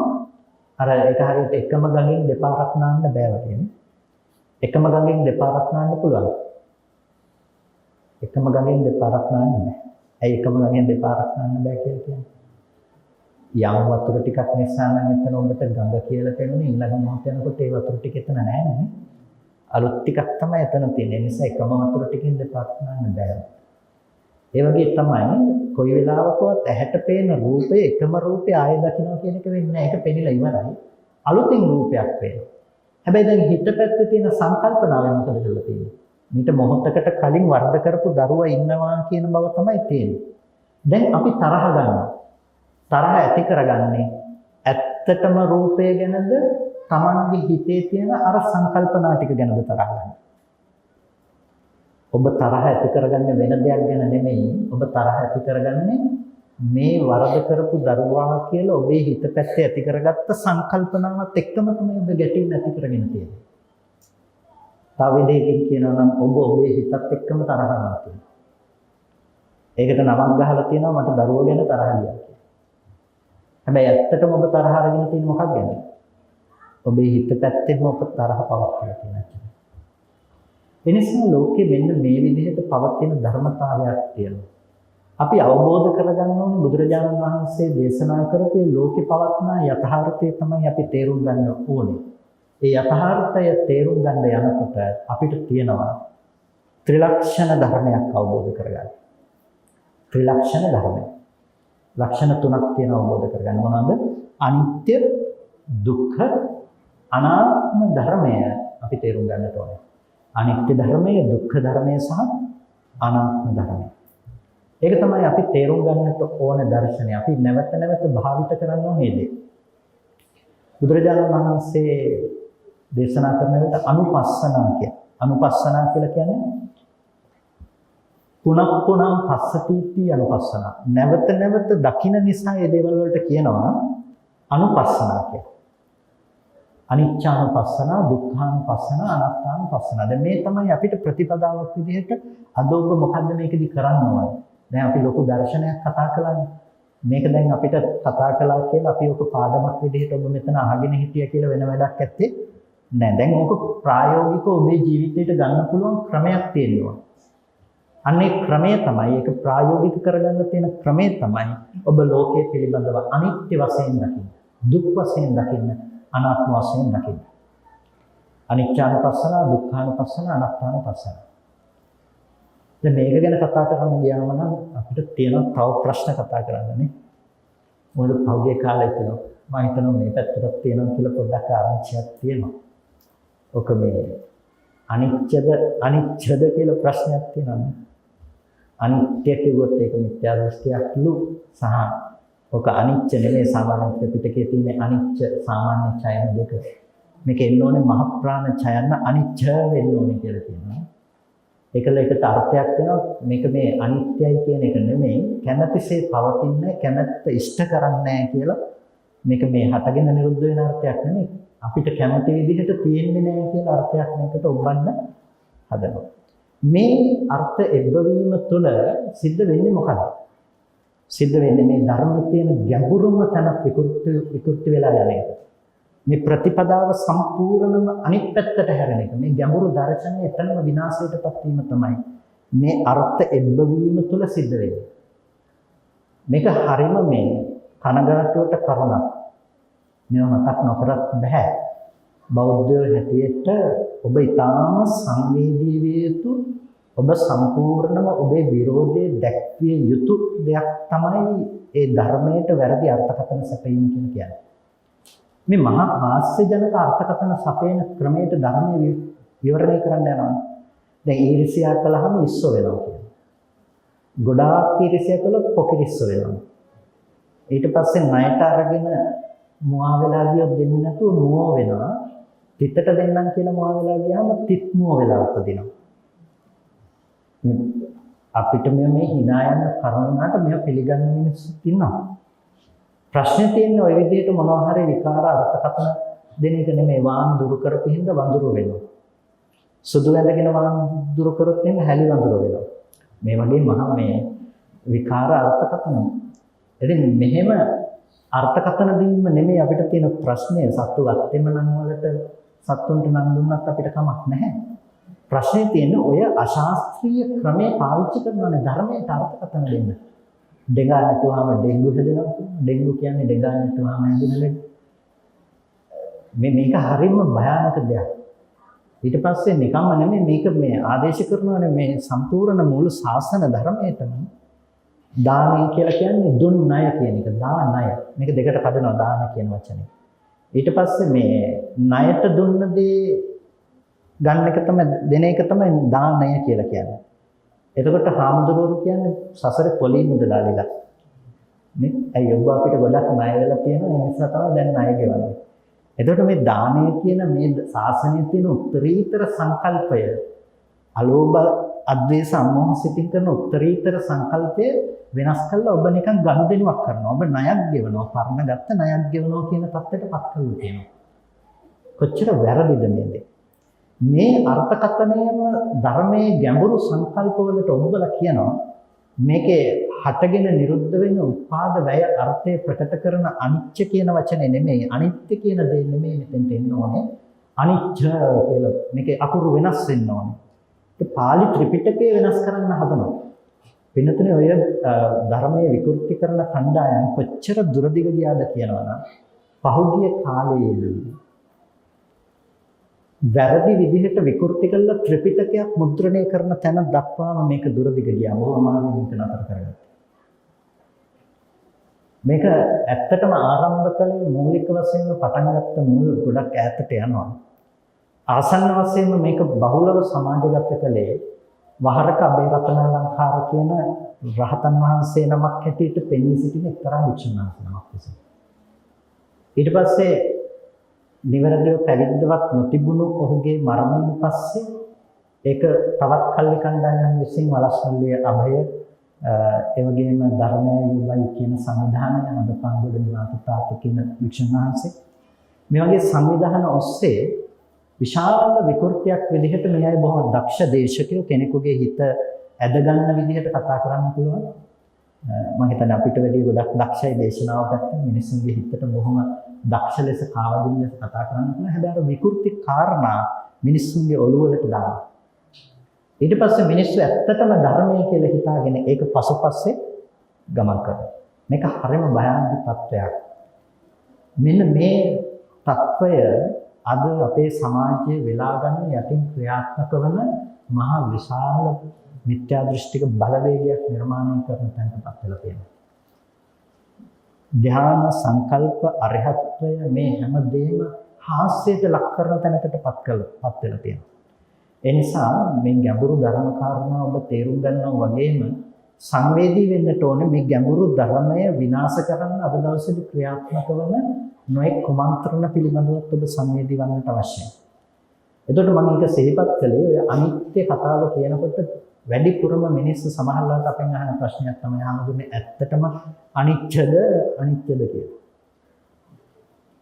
මේකේ ඇත්තටම බුදුරජාණන් වහන්සේ අනිත්‍යයි කියලා දේශනා කළේ නැතිනම් අනිච්ච කියන වචනයෙන් දේශනා කළේ හටගෙන නිරුද්ධ වෙන බව.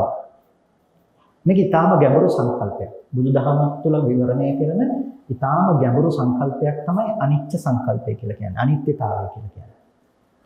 ඒ කියන්නේ ඒක මේ කියන්නේ අපි දැන් අනිත්‍යයි කියලා කියන්නේ මේ ගෙවල් දොරවල් තියෙනවා කැඩිලා බෙදලා යනවා ඉපදුණු මිනිස්සු මැරිලා පොළොවට පස්සෙලා යනවා. මේවා ඔක්කොම නැති වෙලා යනවා. මේකනේ අපි සාමාන්‍යයෙන් හිතාගත්ත අනිත්‍ය කියලා හිතන්නේ නේ.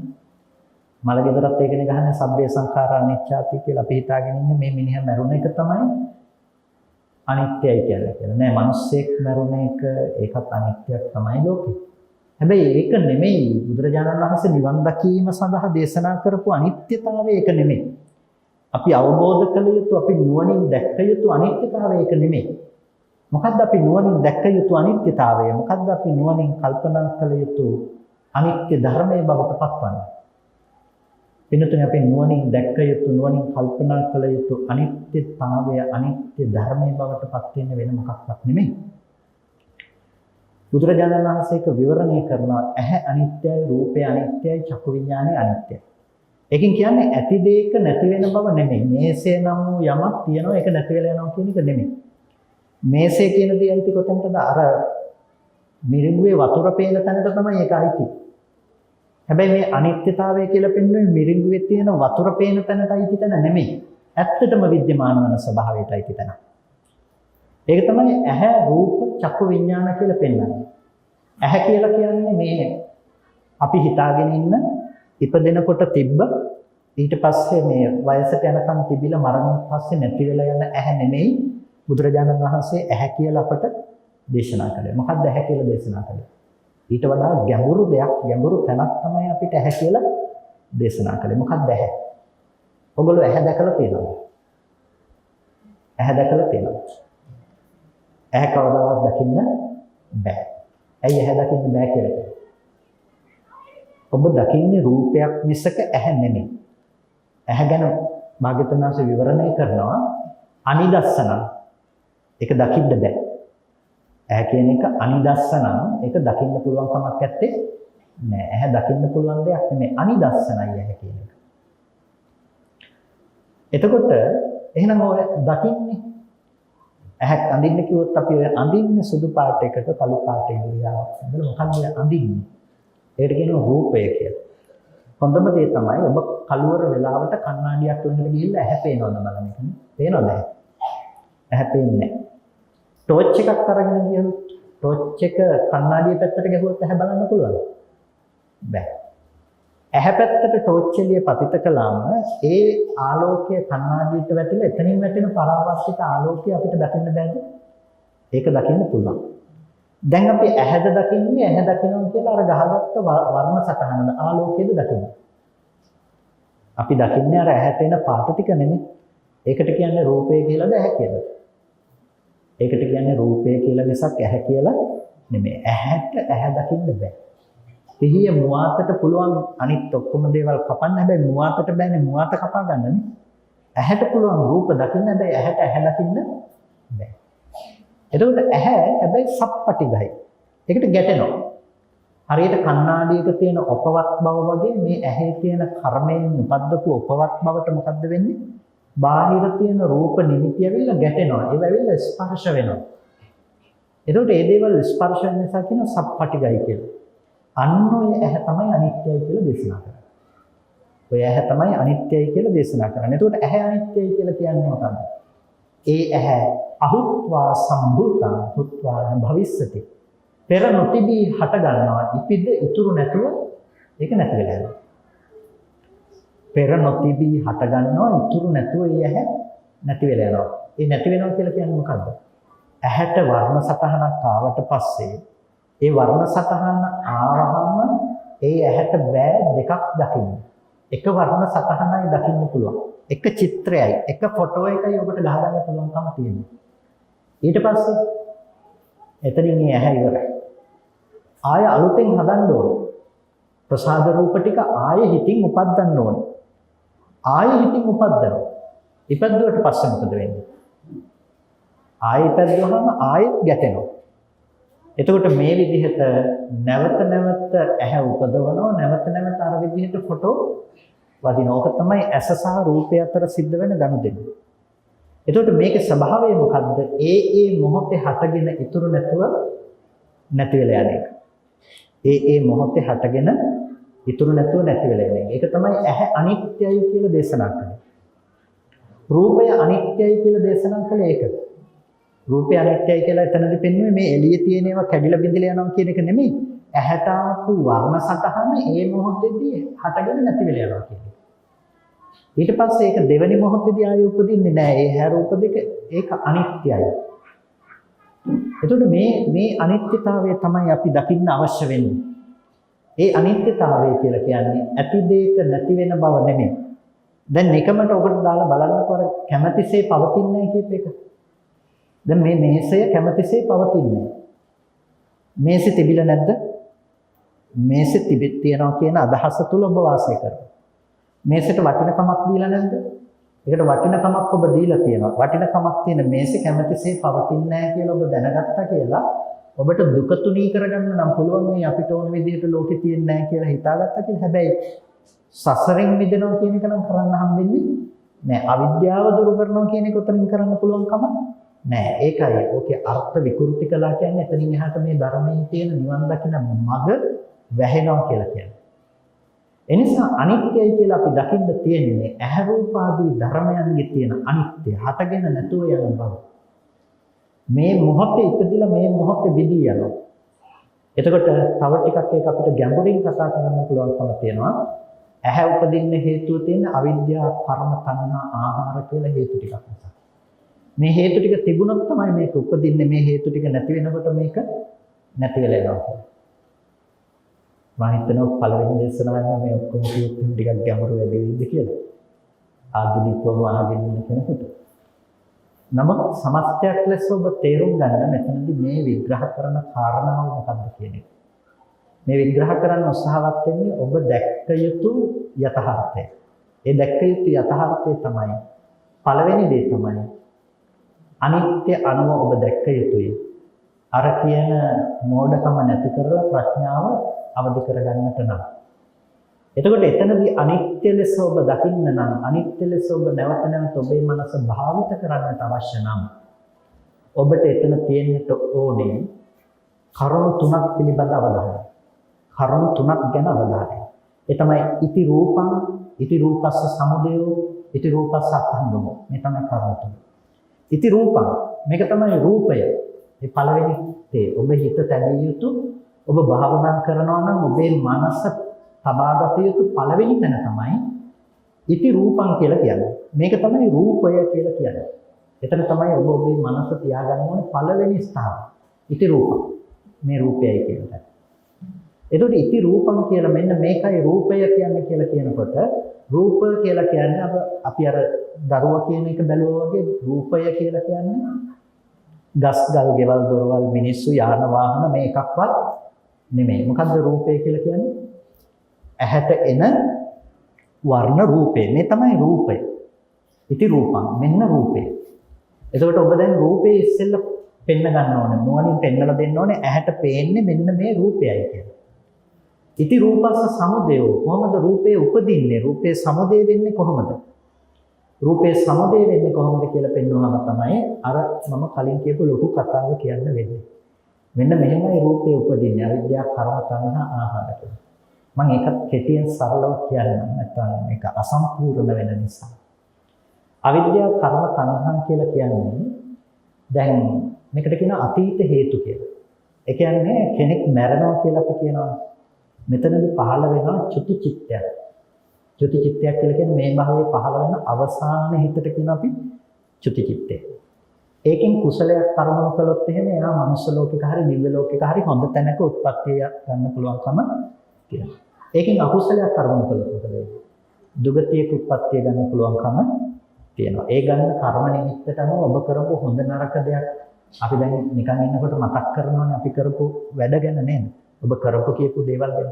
අන්න ඒ වගේ හිතන්නකො ඔබට අන්තිම වෙලාවේ ඔබට මතක් වෙන දෙයක් ඔබ කරපු හොඳක් හෝ නරකක් පිළිබඳව.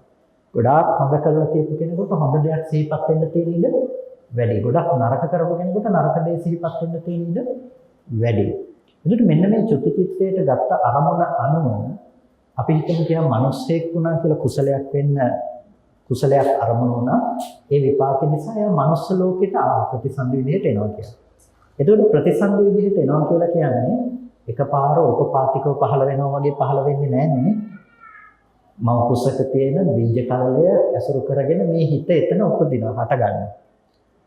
ඊටාම සියුම් තැනක මේ විඥානය දැස ගන්නවා. එතකොට අන්න මව කුසකට විඥානය දැසගත්තා. ඒ විඥානය දැසගන්න හේතු ටික තමයි කියන්නේ අවිද්‍යාව, කර්මය, තණ්හා කියන්නේ. නොදන්නකම නිසා කර්ම රැස් කරගත්තා, කර්මයකට තණ්හා කළා. ඒකේ ප්‍රතිඵලය තමයි විඥානයේ මව කුසකට ප්‍රතිසන්දි වශයෙන් දැසගත්තකම. දැන් විඥානයේ මව කුසේ තියෙන අර රූප බීජ කල්ලේ ඇසුරු කරගෙන පවතිනකොට මොකද වෙන්නේ? විඥානයේ ගතිය අනුව අර නාම රූප දෙක සකස් කරනවා. විඥානයේ ගතිය අනුව නාම රූප දෙක සකස් කරනවා. එතකොට දැන් මේ රූපය ඇස් දෙක මෙහෙම හදලා, කන මෙහෙම හදලා, නාසය පේන විදිහට හදලා, කයට ස්පර්ශ දැනෙන විදිහට හදනවා කියන ගතිය තිබුණේ කොහෙද? ඒ ගතිය තිබුණේ හිතේ. මේක ඇස් පේන්නේ නැති විදිහට හදනවද, ඇස් පේන විදිහට හදනවද, කන් ඇහෙන්නේ නැති විදිහට හදනවද කියන එක තිබුණේ කොහෙද? ඒ ගතිය තිබුණේ අර හිතේ. එතකොට මේ හිතේ තියෙන ගතියට අනුව එතන රූපය සකස් වෙනවා. ඒකට කියන අපි විඥානයේ නාම රූපය අසුර කරගෙන පවතිනවා කියලා. නාම රූපේ විඥානයේ තියෙන්න උපකාර කරනවා. මේ දෙක එකිනෙකට ප්‍රත්‍ය වෙනවා. එතකොට දැන් ඔය විඥානයේ නාම රූපය අසුර කරගත්ත, දැසගත්ත වෙලාවෙදී හරියට මම මෙහෙම උදාහරණයක් කිව්වොත් දුන්නකට ඊතලයක් දාලා දුනුතිය පිටිපස්සට ඇදලා අතාරින ප්‍රමාණය අනුව තීරණය වෙන්නේ ඊතලය කොච්චර දුර යනවද කියලානේ. අර ප්‍රතිසන්දි පිණිස ආපු විඥානයේ ඒ සිතේ ශක්තිය තීරණය කරනවා මේ විඥානය තව කොච්චර හටගෙන නිරුද්ධ වෙමින් මේ නාම රූපය අසුර කරගෙන තියනවද කියලා. අවුරුදු 50ක්ද 60ක්ද 100ක්ද මොකක්ද කියන එක තීරණය කරනවා ඒ විඥානයේ හැකියාව මත. එතකොට බාහිර හේතු වලින් කරදරාවේ නැති වුණොත් හිතන්නකෝ දැන් මිනිස්සෙකුට උත්පත්තියෙන් ගෙන ආපු ආයුෂය අවුරුදු 100ක් තියෙනවා. අනේ අවුරුදු 25ක් යනකොට සුනාමියක් එනවා. ඒ මිනිස්සයා මැරෙනවා. මැරෙන්නේ මේ ආපු ඍතුව නිසා ඇතිවෙච්ච මේ විපර්යාසය නිසා මැරෙනවා. යුද්ධයකට මැදි වෙනවා. මිනිස්සට ජීවත් වෙන්න ආයුෂ තිබුණා සමහර විට මේ මිනිස්සයා මැරෙනවා. හැබැයි ඒ උපද්‍රව මොකක්වත් ආවේ නැහැ කියන්නේ දැන් මොකද්ද? අර ප්‍රතිසන්දි විඥාණය අවුරුදු 100කට නම් එයාගේ ආයුෂය හදලා තියෙන්නේ. අවුරුදු 100ක් පැවතිලා ඒක නැති වෙලා යනවා. නිරුද්ධ වෙනවා. හැබැයි 100 ජීවත් වෙනකම් මොකද කරන්නේ? 100 ජීවත් වෙනකම් ඒ විඥාණය මේ නාම රූපය ඇසුරු කරගෙන ඇස උපද්දනවා, කන උපද්දනවා, නාසය උපද්දනවා, දිව උපද්දනවා, කය උපද්දනවා. මේවා කියන්නේ ප්‍රසාද රූප හදනවා. මේක කියන්නේ මේ ඇහි මේ වස්තුව හදනවා කියන එක නෙමෙයි. අර රූප පේන ඉතාම සියුම් මට්ටමේ ප්‍රසාදය හදනවා කොහොමද? අපි කියන එක බිඳෙනවා කියලා. රූප ගැටෙනකොට මොකද වෙන්නේ? බිඳෙනවා. ඒක බිඳුනහම ආය අලුත් වැඩියා කරනවා. ආය අලුතෙන් බිඳෙනවා. ආය අලුත් වැඩියා කරනවා. ඕක තමයි දැන් මේක. එතකොට ඒකට තියෙන මුල් හේතු ටික තමයි අවිද්‍යාව, කර්ම, තණ්හා කියන අතීත හේතු ටිකෙන් කතා කරන්නේ. ආහාර කියලා කියන්නේ තව හේතුවක් වෙන ආහාරය. ඒක තමයි වර්තමාන ප්‍රත්‍ය. ඒ තමයි අර මව කුසක නැගින්නේ මවගේ කන බොන ආහාර, ඕජාමය, සාරය සහ ඍතු ආදී අනිත් ප්‍රත්‍ය ධර්මයන්ුත් ඒකට උපකාර වෙනවා නේ. අර ටිකට විතරක් ඇවිල්ලා මෙතන දේවල් ඕපපාතිකව පහල කරන්න බෑ. එතෙන්න මේ කන බොන ආහාර ආදී දේවල් ඕනේ. එතකොට අන්න ඒ දේවල් තමයි ආහාර ප්‍රත්‍ය කියලා කියන්නේ. ඒකට කියනවා වර්තමානයේහි උපකාර කරනු ලබන දේ. ඔන්න ඔය ටික තියෙනකොට ඇහැ උපදිනවා. ඇහැ උපදිනවා. දැන් රූපය උපදින්න හේතු හැටියට කියන්නේ මොකක්ද? මේක විතාම විශේෂ කාරණාවක්. රූපය උපදින්න හේතු හැටියට කියන්නේ මොනවද? අවිද්‍යාව, කර්ම, තණ්හා, ආහාර. මම මෙහෙම අහුවොත් ඔයගොල්ලෝගේ මෙතන රූපයක් පේනවා. මේ රූපේ කරපු අවිද්‍යාව මොකද්ද? මේ රූපේ කරපු තණ්හාව මොකද්ද? කර්මය මොකද්ද? මෙතන තියෙන ආහාරය මොකද්ද කියලා අහුවොත්. මෙතන තියෙන හේතු ටික ගැන නෙමෙයි කතා කරන්නේ. අවිද්‍යාව, කර්ම, තණ්හා, ආහාර කියලා රූපෙට පෙන්නුවත් ඒ පෙන්වන්නේ මොකට තියෙන හේතු ටිකද? ඇහැට තියෙන හේතු ටික. ඇයි ඇහැට තියෙන හේතු ටික පෙන්වන්නේ? ඇහැ ඉපදුනොත් තමයි ඒ විදිහට රූපේ උපදවන්න පුළුවන්කම තියෙන්නේ. ඒක නිසා කර්මයෙන් ඉපදුනේ මට මේ ඇහැ මොන විදිහකටද ඒ විදිහට තමයි රූප පේන්නේ. ඇහි හැටියට තමයි රූප පේන්නේ. ඒක එක එක්කෙනාගෙන් එක එක්කෙනාට වෙනස් වෙන අපිට කියන්න බෑ ඔක්කොටම පේන්නේ එකම විදිහට කියලා. වර්ණාන්දතාවයේ තියෙනවානේ. ලෝකෙ මිනිස්සුන්ට රතු කොළ කියන මේ දේවල් වර්ණ පේන්නේ නැහැ සමහර අය. කෙනෙකුට අපි හිතමු රතු වර්ණේ පේන්නේ නැහැ කියලා. එතකොට අපි කොච්චරේ මිනිස්සුන්ට රතු කිව්වත් වැඩක් නැහැ. වැඩක් නැහැ යට ඒක පේන්නේ නැහැ. ඇයි? එයාගේ ප්‍රසාදේ ඒක ගෝචර කරගන්න පුළුවන් මට්ටමක හැදිලා නැහැ. හොඳයි හිතන්නකෝ අපි කිව්වොත් මීමැස්සට ලෝකෙ පේන විදිහ කියලා. මීමැස්සෙකුට මෙතන මල් ටික තියෙන තැනක එයාට පේන ලෝකෙ පේන විදිහ ගත්තාම අර මී වගේ හැඩයට එයාට ඒ ටික පේනවා. එතකොට එයාට රූපේ පේන එක අපිට පේන පෙනීමත් දෙවියෙකුට පේන පෙනීමත් එක සමානද? සමාන නැහැ. කාටද හරිම පෙනීම පේන්නේ? මීමැස්සටද අපිටද දෙවියටද? කාටද හරිම පෙනීම පේන්නේ? කාටවත් හරිම පෙනීම පේන්න බෑ. මම කියන්නේ අඩුම තරමේ ඔයගොල්ලෝ මූණවත් දැකලා නැහැ නේ. මූණ දැකලා තියෙනවද? මූණවත් දැකලා නැහැ. දැකලා තියෙනවද? කණ්ණාඩියේ පේන ඡායාව. මූණ දැකලා තියෙනවා කියලා හිතෙනවා නම් කණ්ණාඩි පහක් ළඟට ගිහිල්ලා මූණ බලන්නකෝ. මූණවල් පහක් පේන්නේ නැද්ද කියලා. එකකින් ටිකක් දිගටි, එකකින් ටිකක් පළලයි, පුංචි පුංචි වෙනස්කම් තියෙනවා. මට කියන්නේ කොයි කණ්ණාඩියෙන් පේන මූණද හරිම මූණ කියලා. කොයි කණ්ණාඩියෙන් පේන මූණද හරිම මූණ. ඔයගොල්ලන්ට කොයි කණ්ණාඩියෙන් පේන මූණද හරිම මූණ කියන්න බෑ. අන්න ඒ වගේ දෙයක් ගැන තමයි මම කතා කරන්නේ. කාට පේන පෙනුමද හරිම පෙනුම කියන්න බෑ. ප්‍රසාදයේ හැටියට රූපේ පෙළිලා. අද ප්‍රසාදේ වෙනස් වුණොත් ඔයගොල්ලන්ට ඊළඟ මොහොතේ ඉඳලා රූප පේන එක වෙනස් වෙනවා. කතාවක් අහලා තියෙ මිලක්කතිස්සගේ කතාව නේද? ඔයගොල්ලෝ අහලා තියෙනවද මිලක්කතිස්සගේ කතාව? මිලක්කතිස්ස කියන්නේ වැද්දෙක්. මේ වැද්දා එක බලවත් අකුසලයක් කරනවා. එක පැටව හම්බෙන්න මුවදෙනා පැටව ලැබෙන්න ආසන්න අවස්ථාවේදී මරාගෙන පුච්චගෙන කනවා. මේ වෙලාවේ ඇතිවෙච්ච අකුසල් සිත කොච්චර බලවත්ව මෙයාට ඒ ලෝභ සිත අකුසල් සිත ඇති වුණාද කියනවා නම් ඒ අකුසල විපාකය ditta ධම්ම වේදනීයව මෙයාට විපාක පිණිස ආවා. කොහොමද විපාක පිණිස ආවේ? ජීවත් වෙනකොටම එයාගේ ආයතන වෙනස් වුණා. දැන් එතන පිපාසයක් දැනෙන්න ගත්ත අධික පිපාසයක් ඇවිදිනකොට දැක්ක පන්සලක් තියෙනවා කැලේ. මේ පන්සලට ගියා. ගිහිල්ලා බලනකොට පැන්කල පුරවලා තියෙනවා. පැන්කල තියෙනවා වතුර කල. වතුර කල දිහා බලනකොට වතුර නැහැ. වතුර නැහැ. ලේසිම දේ හාමුදුරන්ට බණින එක නෙමෙයි. ගොඩක් වෙලාවට මිනිස්සුන්ට ලේසිම දේ. වැද්දත් මොකද කළේ? බණින්න පටන් ගත්ත හාමුදුරන්ට මේ ශ්‍රමණයන්ට අඩුම තරමේ බෑ ඉන්න තැන වතුර ටිකක් ගෙනල්ලා තියාගන්න කියලා මේ කාලා නිදිනවා විතරයි කියලා බණින්න පටන් ගත්තා. එතකොට හාමුදුරුවෝ එළියට වැඩම කළා පෙරණාසේ ඇවිල්ලා බලනවා පැන්කලවල වතුර පිරීලා තියෙනවා. මෙච්චර වතුර පිරීලා තියෙන පැන්කල දිහා බල මෙයා වනිනවා වතුර නැහැ කියලා. ඒකාන්තයෙන් බලවත් අකුසලයක් කරලා තියෙනවා. ජීවමාන ප්‍රේතෙක් බවට පත් වෙලා. ජීවමාන ප්‍රේතෙක් බවට පත් වෙලා. උන්වහන්සේ අහනවා ඔබ අද දවසේ කරපු වැඩේ මොකද්ද? ඔබ බලවත් අකුසලයක් කරලා තියෙන අද කලේ මොකද්ද? එයා කියනවා එයා කරපු දේ. එතකොට පස්සේ ඒකට උපක්‍රම යොදලා ධර්මයේ පැහැදිලි කරලා දීලා යාව සමුදට ගන්නවා.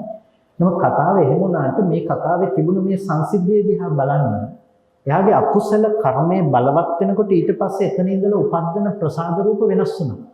වෙනස් වුණාම එයාට පේන්නේ මොකද්ද? සාමාන්‍ය කෙනෙකුට වතුර පේන තැන එයාට වතුර පේන්නේ නැහැ. සාමාන්‍ය කෙනෙකුට පේන වතුර පේන තැන එයාට වතුර පේන්නේ ජීවමාන ප්‍රේතෙක් බවට පත් වෙනවා. පෙරේතයෝ ගිහිල්ලා මහා ගංගා ළඟට ගියත් ඒ ඇයිට වතුර පේන්නේ නැතුව යනවා.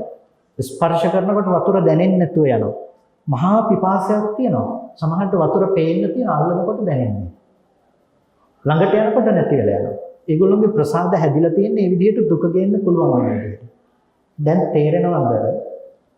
රූපය පේනවා කියලා කියන්නේ රූපය නෙමෙයි ඇත්තටම තියෙන යථාර්ථය නෙමෙයි පේන්නේ. ප්‍රසාදයේ උපදෝගත්ත විදිහටයි රූපේ පේන්නේ කියලා. ඇහැ යම් විදිහකට නම් තියෙන්නේ ඒ විදිහට තමයි රූප දකින්න පුළුවන්කම තියෙන්නේ. ඇහැ යම් විදිහකට නම් තියෙන්නේ ඒ විදිහට තමයි රූප දකින්න පුළුවන්. අන්න ඒ නිසා තමයි අවිද්‍යාව, කර්ම, තණ්හා, ආහාර කියන ටික පෙන්වන්නේ රූපේට තියෙන හේතු වැඩි. දැන් ඇහැ උපදින්න හේතු ටිකත් ඔකයි, රූපය උපදින්න තියෙන හේතු ටිකත් ඔකයි. ඇහැ රූප දෙකම උපදින්න තියෙන හේතු ටික තමයි ඔය හේතු ටික. එතකොට දැන් ඔන්න අපි කරුණු දෙකක් තේරුම් ගත්තා. ඒ තමයි ඉති රූපං. රූපේ කියන්නේ මොකක්ද කියලා. ඉති රූපස්ස සමුදයෝ. මේක තමයි රූපේ ඉපදුන විදිහ. දැන් අපි රූපේ ඉපදුන විදිහ දන්නවා. කොහොමද රූපේ ඉපදුනේ? ඇහැට පේන හැම රූපයක්ම අවිද්‍යාව, කර්ම, තණ්හා, ආහාර නිසා ඉපදුණා. දැන් එහෙනම් තව කාරණාවක් තියෙනවා. ඉති රූපස්ස අත්ංගමෝ. කොහොමද රූපේ නැති වෙලා යන්නේ? අවිද්‍යාව, කර්ම, තණ්හා, ආහාර කියන ටික නැති වෙලා යනකොට රූපය නැති වෙනවා. අද වර්තමානයේ අවිද්‍යාව, කර්ම, තණ්හා, ආහාර යෙදුන් නැති වුණොත් අනාගතයට උපදිනවා කියන එක වෙන්නේ නැහැ. වර්තමානයේ ආහාර කියලා කියන්නේ ප්‍රත්‍ය ටික ලැබෙන්නේ නැති වුණොත්, ප්‍රත්‍ය බිඳිලා ගියොත් ඇහැ මොහොතින් මොහොත හටගෙන නැති වෙනවා. ඇහැ නැති වෙනවා නම්, රූපේ නැති වෙනවා නම්, මේ දැනගන්න සිත බිඳිලා යනවා නම් ඒ මොහොතින් මොහොත ඒ ධර්මයට කියනවා වර්තමානයේ ප්‍රත්‍ය නැති වෙන නිසා එක නැති වෙනවා කියලා. එතකොට අන්න අපි කියනවා රූපය අස්තංගමයට ගියා, නැතිවීමට ගියා. එනිසා අනිත්‍ය දකිනවා කියලා කියන්නේ හිතන්න පටන් ගත්ත වෙලාවේ ඉඳලා මේවා කැඩිලා බිඳිලා විනාශ වෙලා යනවා කියලා දකින්න එක එහෙම නෙමෙයි. අනිත්‍ය දකිනවා කියන තැන පළවෙනියටම ඔයගොල්ලෝ දකින්න ඕනේ තමයි ඉති රූපං. මොකද්ද රූපය කියලා දැකීම. ඊට පස්සේ ඒ රූපේ ඉපදුනේ කොහොමද? ඒ රූපේ නැති වුනේ කොහොමද? දැන් මේ ටික දකිනකොට ඔයගොල්ලන්ට පේනවා ඇහැට දකින්න පුළුවන් අම්මා තාත්තා, ගෙවල් දොරවල්, යාන වාහන, වටින වස්තු හම්බෙයි. ඒවා හම්බෙන්නේ නැහැ, රූප විතරයි හම්බ වෙන්නේ. නුවණට පේන්නේ රූප විතරයි. මැණික් ගලකුත් ෆොටෝ එකකුත් කියලා කෝකද වටින්නේ කියලා අහුවොත් අපි නම් කියනවනේ ෆොටෝ එක වටින්නේ මැණික් ගල වටිනවා කියලා නේ. මේ දෙකම රූප නම් එකක් විතරක් වටිනාකමක් ලැබෙන අනික නොවටින්න පුළුවන්ද? බෑනේ. රූපේට කිසිම වටිනකමක් නොවටිනකමක් නැහැ. ඒ නිසා එහෙම කනවන්න බෑ. ඒ නිසා මේ නුවණ තියෙන කෙනා කවදාවත් රූපේ පැත්තේ ඇලෙන්නේ නැහැ. ඒක තමයි අනිත්‍යතාවය කියලා කියන්නේ. ඒ නිසා 18 කෝටියක් වේදම් කරලා ජේතවනාරාමයේ හැදුවනේ නේ. 18 කෝටියක් වේදම් කරලා කෝටි 18ක් කියනකොට කහවණු කෝටි 18. එතකොට කහවණුවක් කියන එක නිකන් හිතන්නකෝ අද එදා කාලේ සමාජයේ මිනිස්සු ජීවිත කාලේ භාගයක් විතර වේදම් කළත් කහවණුවක් දෙකක් උපේ ගන්නවා. එතකොට මුදල් ඒකකයක් විදිහට නිකන් අපි මේක පවුමක් කිව්වත් නේ පවුමක් රුපියල් ලක්ෂයක් කියලා ගන්නකොද ඊටත් වඩා වැඩි. ලක්ෂයව කෝටි 18. එතකොට ගන්න හදාගන්න. ලක්ෂය වැඩි කරලා කෝටි 18. එතකොට එච්චර මුදලක් වේදම් කරලා ජේතවනාරාමයේ හැදුවා. ජේතවනාරාමයේ ලක්ෂයක් වටිනා ඵලසෙලන්න තැනක් නැතුව කකුල් ගෝතන තැනට ඒක එළුවා. එච්චර හදලා තිබුණා ඒ වැඩ හිටපු තෙරුණහන්සලට ඒක වටිනකමක් තිබුණාද? ඒක වටිනකමක් තිබ්බේ නෑ. නොවටිනකමක් තිබුණාද? නොවටිනකමක් තිබ්බේ නෑ. වෙලාවක බුදුරජාණන් වහන්සේ අහනවා මහන්න මිනිස්සු ඇවිල්ලා මේ ජේතවනාරාමයේ තියෙනවා අරගෙන ගියොත් එහෙම. දවදඬු තනකොළ මේ දේවල් අරගෙන ගියොත් එහෙම. ඔයගොල්ලන්ට හිතෙනවද ජලා අම්හි හරතීති මිනිස්සු අපිව අරගෙන යනවා කියලා? මිනිස්සු අපේව අරගෙන යනවා කියලා ඔයගොල්ලන්ට හිතෙනවද? නොහෙතම් බහතේ ස්වාමීන් අපිට එහෙම හිතෙන්නේ නැහැ. ඇයි ඒවල වටිනකමක් පේන්නේ නැහැ? එහෙම හිතෙන්න හේතුවක්වත් නැහැ. එතකොට මේ නැති වෙලා යන ලෝකේ නැති වෙලා යන බව ඔබට දකින්න පුළුවන් වෙයි. ඒ ලෝකයේ පිළිබඳව ඔබ වටිනකමක් නොදෙන පුද්ගලයෙක් බවට පත් වෙයි. බය වෙන්න එපා. මේකෙන් කියන්නේ දරුවා දැක්කහම නිකන් කවදාවත් දැක්කේ නැහැ වගේ ඉඳන් ඉඳන් අහක බලන් යනවා කියන එක එහෙම නෙමෙයි. ප්‍රශ්නේ තියෙන්නේ ඔබ දරුවා කියලා දැනගන්න තැන නෙමෙයි. ප්‍රශ්නේ තියෙන්නේ දැනගැනීම ආපහු බාහිරට දාලා මේ ඉන්නේ දරුවා කියලා ඇති කරගන්න අල්ලගන්න මෝඩකමයි ප්‍රශ්නේ තිබුණේ. නැති වෙන්නේ මෝඩකම මිසක දැනගැනීම නෙමෙයි. ඒ නිසා ඔබට දරුවා කියලා දැනගන්න පුළුවන්. දරුවා වෙනුවෙන් කළ යුතු වගකීම් යුතුකම් තියෙනවා නම් මේ දේවල් කරන්නත් පුළුවන්. හැබැයි එහෙ වෙනස් වෙනකොට අනේ දරුවා ලෙඩ වුණා කියලා පපුවේ අත්ගගහ අඬන්න යන්නේ නැහැ. අඬන්න යන්නේ නැහැ. එහෙ නැති වුණොත් අනේ දරුවා මැරුණා කියලා පපුවේ අද්ද ගහ අදන්න යන්නේ නෑ. මොකද දඬුව කියලා පණෙන්නේ නැහැ. එයා දන්නවා කල යුතු දේ මොකද්ද කියන එක දන්නවා. කල යුතු දේ කරනවා. හැබැයි එතන නොතැවරී ජීවත් වෙනවා. අන්න එතෙන්ට තමයි අපිට මඟ කිව්වේ.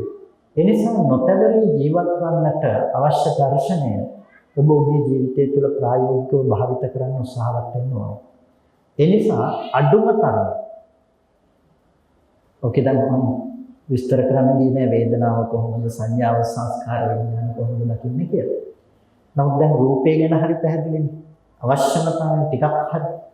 ඔයගොල්ලෝ අඩුම තරමේ දවසකට 5-6 පාරක්වත් ඔයගොල්ලන්ට ජීවිතේ ඇති බවට හම්බෙන දරුවා, ගෙවල් දොරවල් මේ විදිහට ඇති බවට හම්බෙන අරමුණු පහකවත් ඇත්ත ප්‍රකට වෙන විදිහට ඔබේ මනස පවත්වන්න උත්සාහවත් වෙන්න.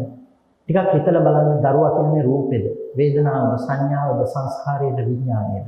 නෑ. මේ ධර්මයන්ගේ ස්වභාවය මොකද්ද? හටගෙන නැතුව යනකම්. හටගෙන නැතුව යන ධර්මතා ටිකක් දරුවා වෙන්න පුළුවන් කමක් නෑනේ. හොඳට තමන්ගේ හිතට පෙන්වා දෙන්න. අවස්ථා පහකවත් ඕගොල්ලන්ට සතියක් දෙකක් යනකොට අත්විඳින්න පුළුවන් වෙයි. ඕගොල්ලෝගේ මනසේ තියෙන අකුසලයන් පැත්තට තියෙන බර කොච්චර දුරට අඩු වෙලා යනවද කියන එක. වෙනද තරහගත්ත අරමුණු වල දැන් තරහ යන්නේ නැහැ කියන එක ඔබට අත්විඳින්න පුළුවන්. වෙනද තරහ ගන්නේ අර මිනිස්සයා මට මෙහෙම කළා, මෙයා මට මෙහෙම කිව්වා කියලානේ. දැන් ඔබට පේන්න පටන් ගන්නවා මේ මිනිස්සයා කියන තැන තියෙන්නේ වැරදි දෙයක්. මිනිස්සයා නරකයි කියලා උපද්දපු සංඥාව Tamange පැත්ත කියලා. ඇයි මම මගේ හිත පැත්තම හිත ගැනම තරහ ගන්න කියලා පේනකොට තරහ නිකම්ම නැති වෙලා යන්න පටන් ගන්නවා. වෙනද දුක හිතුණු අරමුණු වල ඔබට දැන් දුක හිතෙන්නේ නැති වෙන්න පටන් ගන්නවා. වෙනද ඔබ දුක ඇති කරගත්තා නම් තැනක ඇයි මම මගේ හිත ගැනම හිත මේ ආපහු දුක් වෙන්නේ කියලා පෙන්වා දෙනකොට ඔබට එතන දුක උපද්ද ගන්න නැතුව ඉන්න පුළුවන්කම ලැබෙනවා. පෙරපසු නැතුව ඔබට මේක सिद्ध කරන්න පුළුවන්කම ලැබෙන තාක් අඩුම තරම ඔබ ජීවිතයේ තුල දවසට අවස්ථා 5කවත් අරමුණු 5කවත් දකින්න පුරුදු වෙන්න. අමුතු භාවනා කියන දේ ඔබ නොකරත් ඔබේ හිත කොච්චර දුරට ධර්මයේ තුල දියුණුවක් ලැබෙයිද කියන එක ඔබටම අත්විඳින්න පුළුවන්කම තියෙනවා. ඒ නිසා කොහොම හරි මේ පිළිබඳව මානසිකාරය පවත්වන්න. මම ඉතින් අනික් කාරණා කතා කරන්න යන්නේ නැහැ. අපිට ඉඳ ලැබෙන විදිහට ඉදිරියේදී අපි බලමු මේ ගැන පැහැදිලි කරන්න අවකාශයක් සලසා ගන්න. මොකද ගොඩක් වැඩි වුණොත් එහෙම අන්තිමට මොකුත් මතකෙ තියෙන්න පුළුවන්. ඒ නිසා මේකෙදි බලාපොරොත්තු වෙන්නේ ඔයගොල්ලන්ට මේ කියපු ඔක්කොම කාරණා වලින් මම බලාපොරොත්තු වෙන්නේ අලුතෙන් අහන අය මෙතන ඉන්න නිසා වැඩිපුර 100% මේ කියපු ඒවා ඔක්කොටම ඒ විදිහටම තේරෙයි කියන දෙයක් මම බලාපොරොත්තු වෙන්නේ නැහැ. වෙනද දැනගත්තට වඩා වැඩි යමක් පොඩ්ඩක් හරි තේරුණා නම් ඒක ලොකු දෙයක්. මම සාමාන්‍යයෙන් කියන්නේ මොකක්වත්ම තේරුනේ නැත්නම් ඒකත් ලොකු දෙයක් කියලා. මොකක්වත්ම තේරුනේ නැත්නම් ඒකත් ලොකු දෙයක්. මොකද පොඩ්ඩක් තේරුණ කෙනාටත් වඩා වැඩිපුර අප්‍රමාදී වෙන්න ඕනේ කවුද? මොකක්වත්ම නොතේරුණ කෙනා නෙවෙයි. අනේ හාමුදුරු මොනවා කියනවද දන්නේ නැහැ තේරෙන්නෙත් නැහැ කියලා හිතුණා නම් එයා තමයි වැඩිපුරම අප්‍රමාදී වෙන්න ඕනේ. බුද්ධ වචනය පිළිබඳව බුදුරජාණන් වහන්සේගේ වචනය පිළිබඳව මෙච්චර කතා කරනකොට දුර්ලභව ලැබුණු මේ මනුස්ස ජීවිතයේ තුල මේ ශාසන ධර්මයේ ගැඹුරු ධර්මයේ මේ වචන ටික ඔබට තේරුනේ නැත්තම් කොච්චර ඔබ අප්‍රමාදී වෙන්න ඕනද? ඔබ පුළුවන් තරම් අප්‍රමාදී වෙන්න ඕන. ඒ නිසා කෙසේ හෝ අප්‍රමාදීව මම මේ ධර්මය අවබෝධ කරනවා කියන තැන ඉඳලා කොහොම හරි නොතේරුණත් අහන්න පටන් ගන්න. අර එක අම්ම කෙනෙක් කියන සාමාන්‍යසලගේ දේශනා යනකොට මම ටීවී එක ඔෆ් කරනවා කියලා. මොකොත්ම තේරෙන්නේ නැහැ කියලා.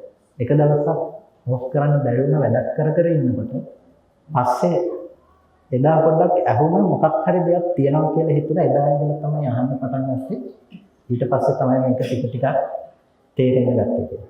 නිසා පළවෙනි පාර නොතේරුණා නම් ඔබට ආපහු අහන්න තේරුම් ගන්න පුළුවන්කම තියෙනවා. අපිත් මේ බණ දැනගෙන ධර්මය අවබෝධ කරගෙන ඉපදුනා හැම නෙමෙයි කොහොම හරි මේක හිතට පුරුදු කරලා අධ්‍යයනය කරලා නිදි කිර හරි බණ අහලා තමයි මේක පුරුදු. ඒ නිසා ඔබට බැරි කමක් නැත්තේ නෑ. කොහොම හරි පුරුදු වෙන්න. මේක මහා සැනසීමක් නිවීමක් ගෙනල්ලා දෙන ධර්මයක්. ඒක මේ ලබාගත් මනුස්ස ජීවිතය අපතේ හැරගන්න නැතුව ඒක කොහොම හරි අවබෝධ කරනවා කියන තැන ඉඳලා අප්‍රමාදී වෙන්න. ඒ වගේම අප්‍රමාදී වෙනකොට අර වගේ මිත්‍යා දෘෂ්ටි, මිත්‍යා දර්ශන, වැරදි දේවල් ධර්ම වේශයෙන් ඉදිරිපත් වෙන තැන්වලින් ඊටාම ප්‍රවේශම් වෙන්නේ. පාලි වචන වලට සිංහල අර්ථකථන සපයමින් ඒ යන ක්‍රමය හොඳ දෙයක් නෙමෙයි. ඔබත් අන්තිමේට මේ බඳු දෙයකට යොමු වුණොත් එහෙම තමනුත් අකුසල් කරගෙන අනිත් අයවත් අකුසල් සමාදන්යේ නියුක්ත කරලා කරගන්න මේ ශාසනය විනාශ කරන බලවත්ම අකුසලයක්. ඒක දේවදත්ත හාමුදුරු කරගත්තටත් වැඩිය බලවත් අකුසලයක්. දේවදත්ත හාමුදුරු කරපු විනාශයේ සුළුයි කියන්න පුළුවන්. මොකද ඒක දේවදත්ත හාමුදුරු බුදුරජාණන් වහන්සේ කියන පුද්ගලයෙක් පිළිබඳව ඇති කරගත්ත අඝාතයක් බලවත් තමයි. හැබැයි ශාසන ධර්මයේ විනාශ කරනවා කියලා කියන්නේ කොච්චර කෙනෙකුගේ නිවන් මාර්ගය එකෙන් වැහෙයි කියලා හිතනවා. ඒක ලේසි අකුසලයක් නෙමෙයි. ඒ නිසා ඒක කරන්න එපා. ඒ මිත්‍යා දෘෂ්ටි පැත්තෙන් වැරදි දැකීම් පැත්තෙන් ඔබ ප්‍රවේශම් වෙන්න. ඒ වගේම ඒ බඳු දේවල් වලට අනුබල සපයන්නට, උත්තේජන සපයන්නටත් එපා. ඒ පිළිබඳව ඔබට බොහෝම කල්යාණ මිත්‍ර භාවයෙන් සිහිපත් කරනවා. කල්පනා කරගන්න, සද්ධර්ම ශ්‍රවණය කළා, යෝනිසෝ මනසකාරයේ පවත්තන වටිනා කුසලයක් සිද්ධ කරගන්න තියෙනවා. මේ සිද්ධ කරගත්ත සියලු කුසල ධර්මයන් අපි අනුමෝදන් කළ යුතු අයට අනුමෝදන් කරමු. අපිට අර්ථයෙන් ධර්මයෙන් අනුශාසනා කළ අපේ ධර්මාචාර්ය අවසරයි මාංකඩවල සුදස්සන ස්වාමීන් වහන්සේට, මාංකඩවල නන්දරතන ස්වාමීන් වහන්සේට, ස්වාමීන් වහන්සේලා දෙනමතම උතුම් නිවන සැනසීම පිණිසම මේ කුසලය හේතුපනිශ්‍රේම වේවා කියලා ආශිර්වාද කරනවා. ඒ වගේම සියලු දෙවියන්ටත් පින් අනුමෝදන් කරමු. දෙවියෝ මේ පින් සතුටින් සාධනාදී අනුමෝදන් ලබත්වා ධර්ම ශ්‍රවණයට පැමිණියා වූ ඉෂ්ඨකාරක ස්ථානාදී හේතු සියලු දේවගණ සමූහයාට අමා මහ නිවනින් සැනසෙන්නට මේ කුසලයේ හේතුපනිශ්‍රේම වේවා කියලා සාදු කියලා දෙවියන්ට පිළිගන්නවා. ඔබ නම් මේ පරලෝකීය සියලුම ඥාතීන් සිහිපත් කරගන්න. සියලුම ඥාති වර්ගයා මෙලොව වශයෙන් සංසාරික වශයෙන් මේ ගිහිලා පින් බලාපොරොත්තු වෙන ඒ හැම දිනම මේ පින් සතුටින් සාධනාවෙන් අනුමෝදන් ලබත්වා ඥාතීන්ට අමා මහ නිවනින් සැනසෙන්නට මේ කුසලයේ හේතුපනිශ්‍රේම වේවා කියලා සාදු කියලා පින් අනුමෝදන්. ඒ වගේම ධර්ම ශ්‍රවණය කළ ඔබ සෑම සිළු දෙනාටම ඒ වගේම විශේෂයෙන් අගය කරන්නට ඕනේ මේ දහම් පාසලේ ඉන්න ඒ දරුවන් ප්‍රමාණයක් විශාල ප්‍රමාණයක් සම්බන්ධ වුණා. ඒ අතරින් මම බලාගෙන හිටිය කිහිප දෙනෙක් ඉතාම ඕනෑකමින් ඒ ධර්මය ශ්‍රවණය කළා. ඒක ගැඹුරු කාරණා අවබෝධ නොවුණත් අනෙක් කාරණා මත ඒ වමනාවෙන් ධර්මය ශ්‍රවණය කළා. ඒ පින්නත් පුංචි දරුවන්ටත් අපි විශේෂයෙන් පුණ්‍ය අනුමෝදනා කරනවා. හැම දිනකටම නිදුක් නිරෝගී සුවපත් බව චිරජීවනයේ සලසාගෙන අමා මහ නිවනින් සැනසීම පිණිස මේ කුසලය හේතුපනිශ්‍රේම වේවා කියලා සාදු කරනවා. අභිවාදන සීලස නිච්ඡාමද්දා පචායිනෝ චක්කාරෝ ධම්මා වද්ධන්ති ආයුවන්නෝ සුඛං බලං ආයුරාෝග්‍ය සම්පatti සග්ග සම්පatti මේවච අතෝ නිබ්බාන සම්පatti විනාතේ සම්පිතු